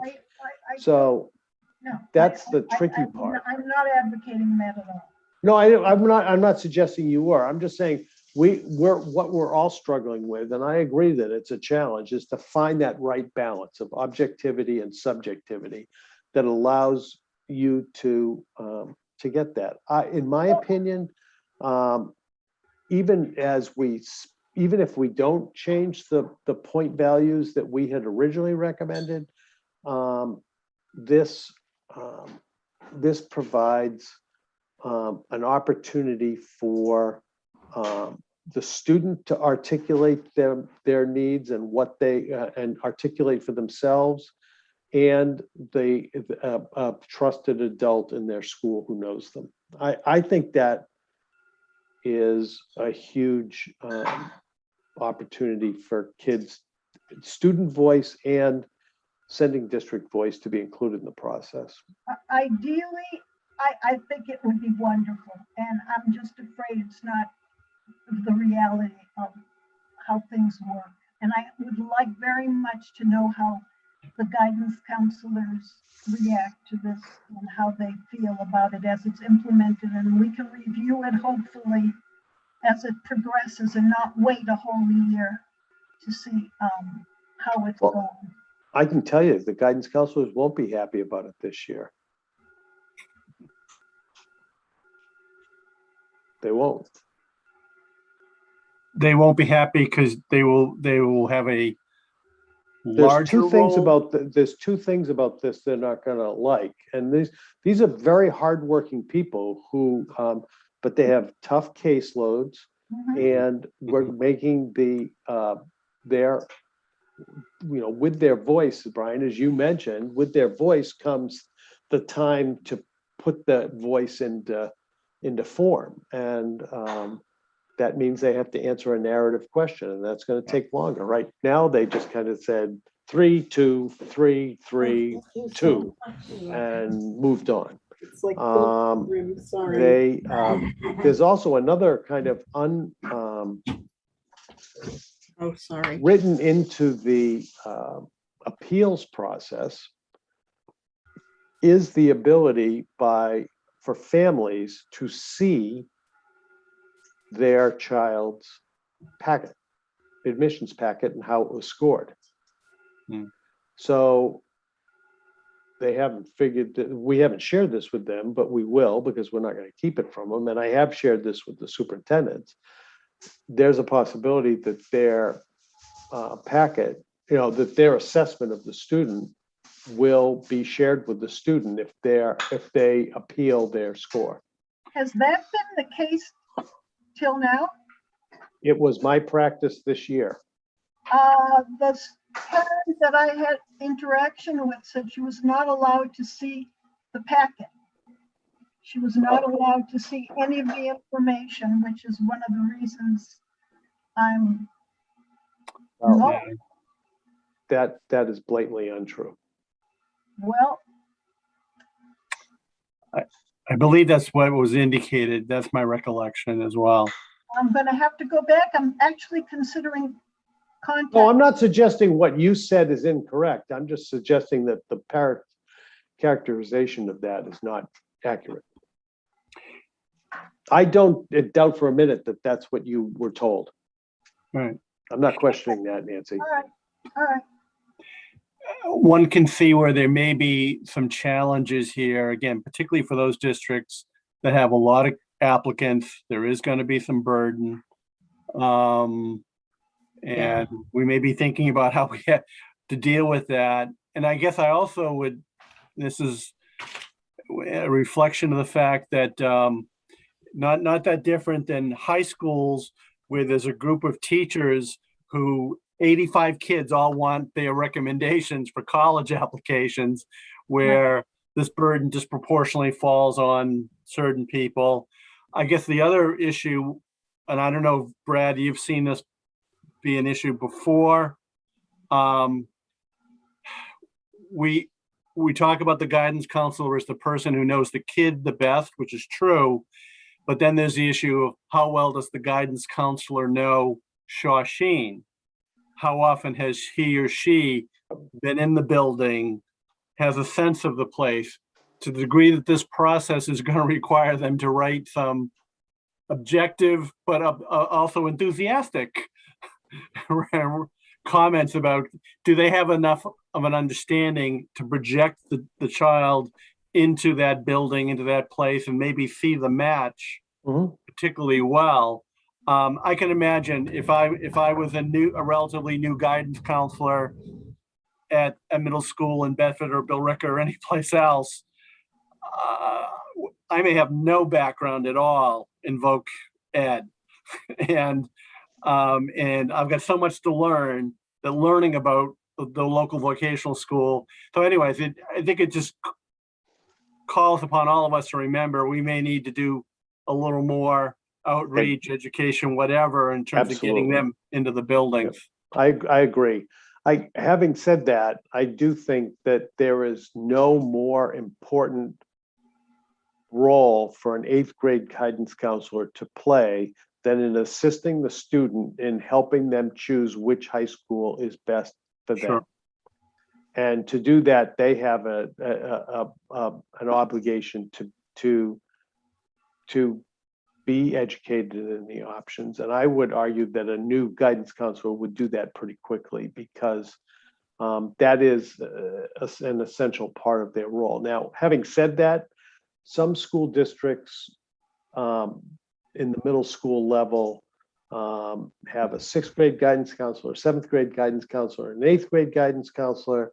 Others have guidance counselors that take a house approach, so they have 6th, 7th, and 8th graders from Explorer or from Discovery House or whatever. So there will be some differentiation. I also, I'd love to see this expanded in some way or the options eventually. I think there's an option. If we find this is too burdensome, there may be an option for us to consider a teacher / guidance counselor recommendation. I was going to bring that up. Yeah.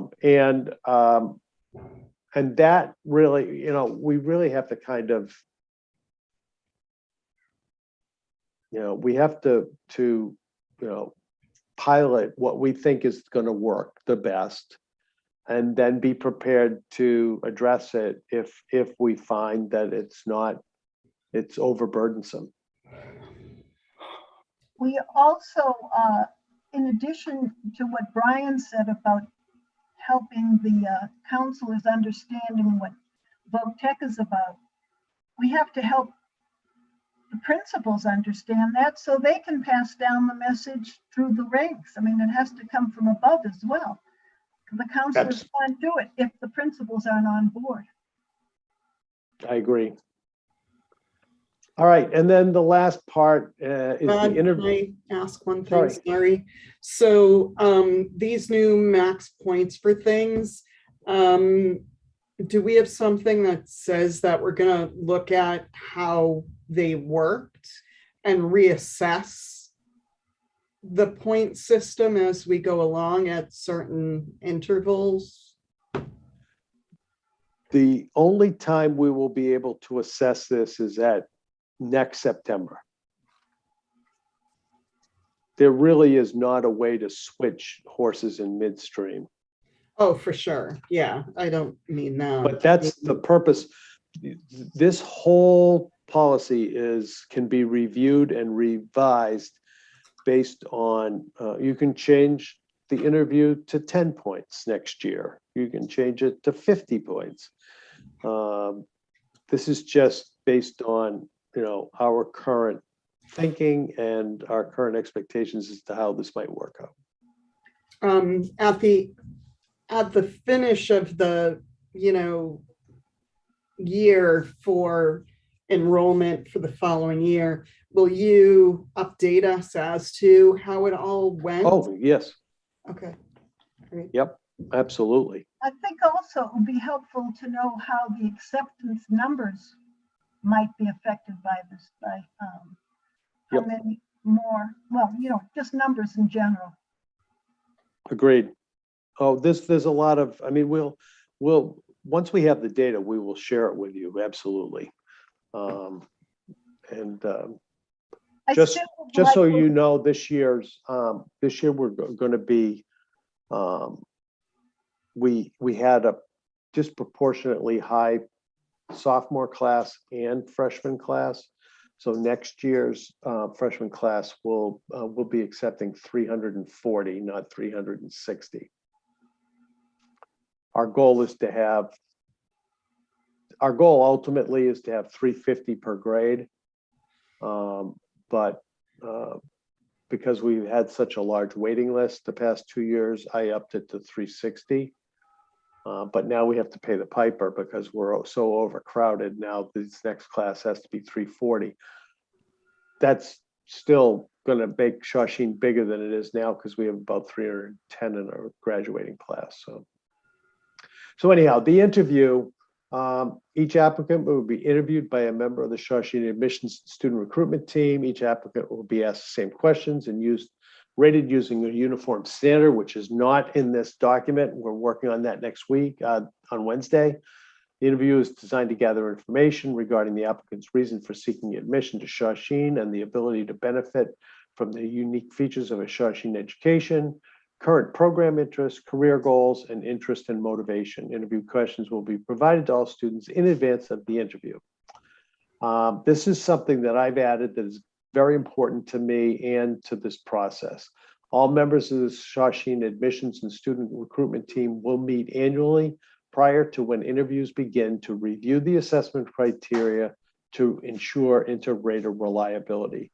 And what that means is they have a workshop where they talk about this student answered this question like this. What would you give them in, again, the rubric? What would you give them? What did you give them?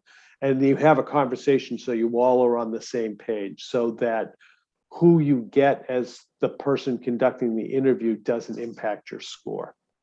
So that's what inter-rater reliability means. It's an educational term, I apologize, but that's what it means. And then in addition, the team should annually review both the questions and the rating standards for bias and make any adjustments deemed necessary. So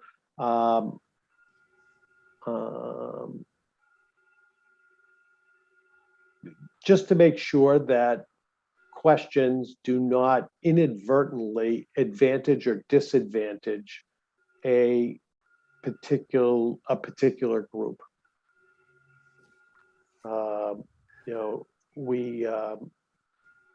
So it's really kind of tricky because you want to make sure these are somewhat generic. So the questions we're proposing is, why do you want to attend Shawsheen? What vocational programs at Shawsheen interest you most and why? Assuming you attend Shawsheen, what do you see yourself doing after you graduate? We consider a goal orientation to be an essential ingredient to success at Shawsheen. Frankly, just because you don't have a goal orientation doesn't mean you're not good, but it probably means that you would benefit better from the more generic offerings that your comprehensive high school can provide you. So you still have the ability to sample art and music and languages and some of the things that we're not able to offer because we are so restricted. Our programs are restricted. Tell me about a challenging situation you faced either in or out of school and how you approached it. We hope that students who attend Shawsheen want to be active members of the RAM fam and want to contribute to our community. What are some possible ways that you could positively impact Shawsheen during your 4 years here? This is like my favorite question in admissions. It's basically not what can we do for you, what can you do for us? And then do you have any questions for me or anything else you'd like to add or any closing comments you'd like to make? Oftentimes students ask a question, oftentimes they say, oh yeah, I wanted to tell you that I do this and this is really important for me to know that you know this about me, or any closing comments. Geez, I really want to go to Shawsheen. My dad went there and I want to be an electrician, and those are the type of things that you oftentimes see there. So this is so we have to add the rubric, and we are going to, as I said, talk about that on Wednesday. So currently those are our maximum points. Question on number 2. Could that be a plural, programs instead of program, assuming they may have more than one interest? Absolutely. That's a good pickup. And then the interest would be a singular, drop the S.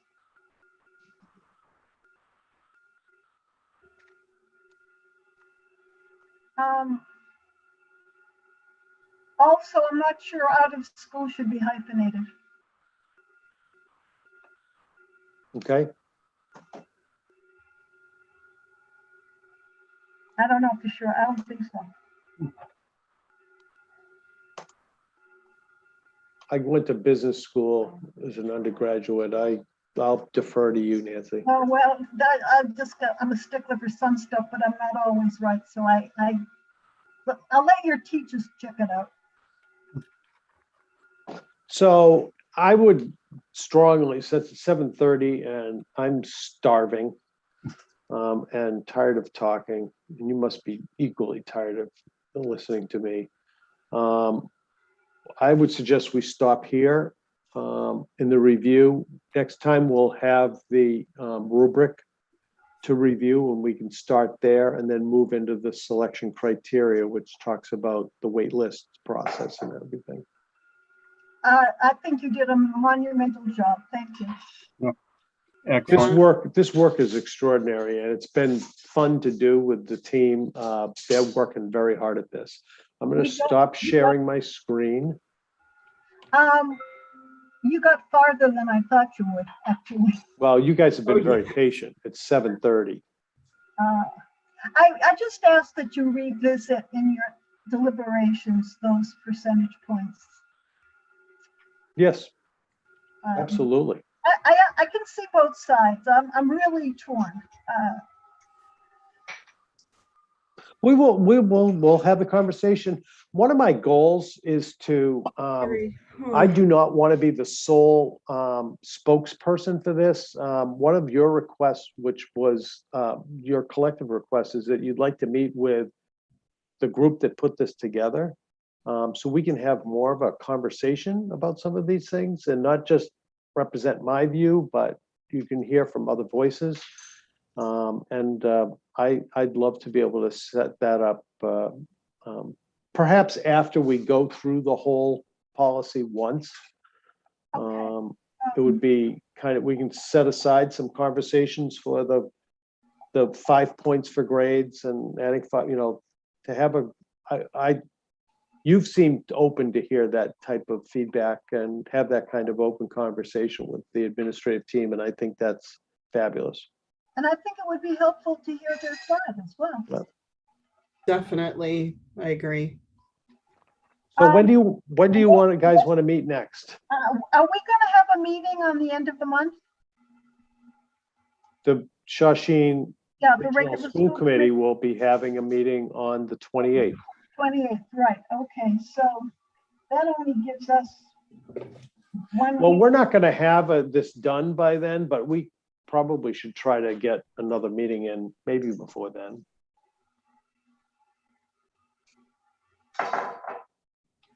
Well, what's good for you? My evenings next week are not too bad. What's next Tuesday?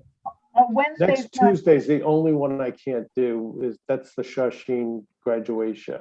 Retirement. Graduation. and, Other I can't- grown-ups. I can't do Wednesday. You want to try Monday again? I think I coach little kids on Mondays starting next week. But I have Tuesdays, Wednesday. Maybe Friday. Thursday then.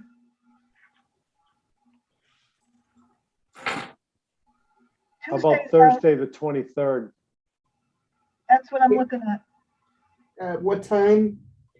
I coach that day from 3:30 to 5. I can be in my office by 5:30. 5:30? Yeah. Want to make it 5:30 on the 23rd?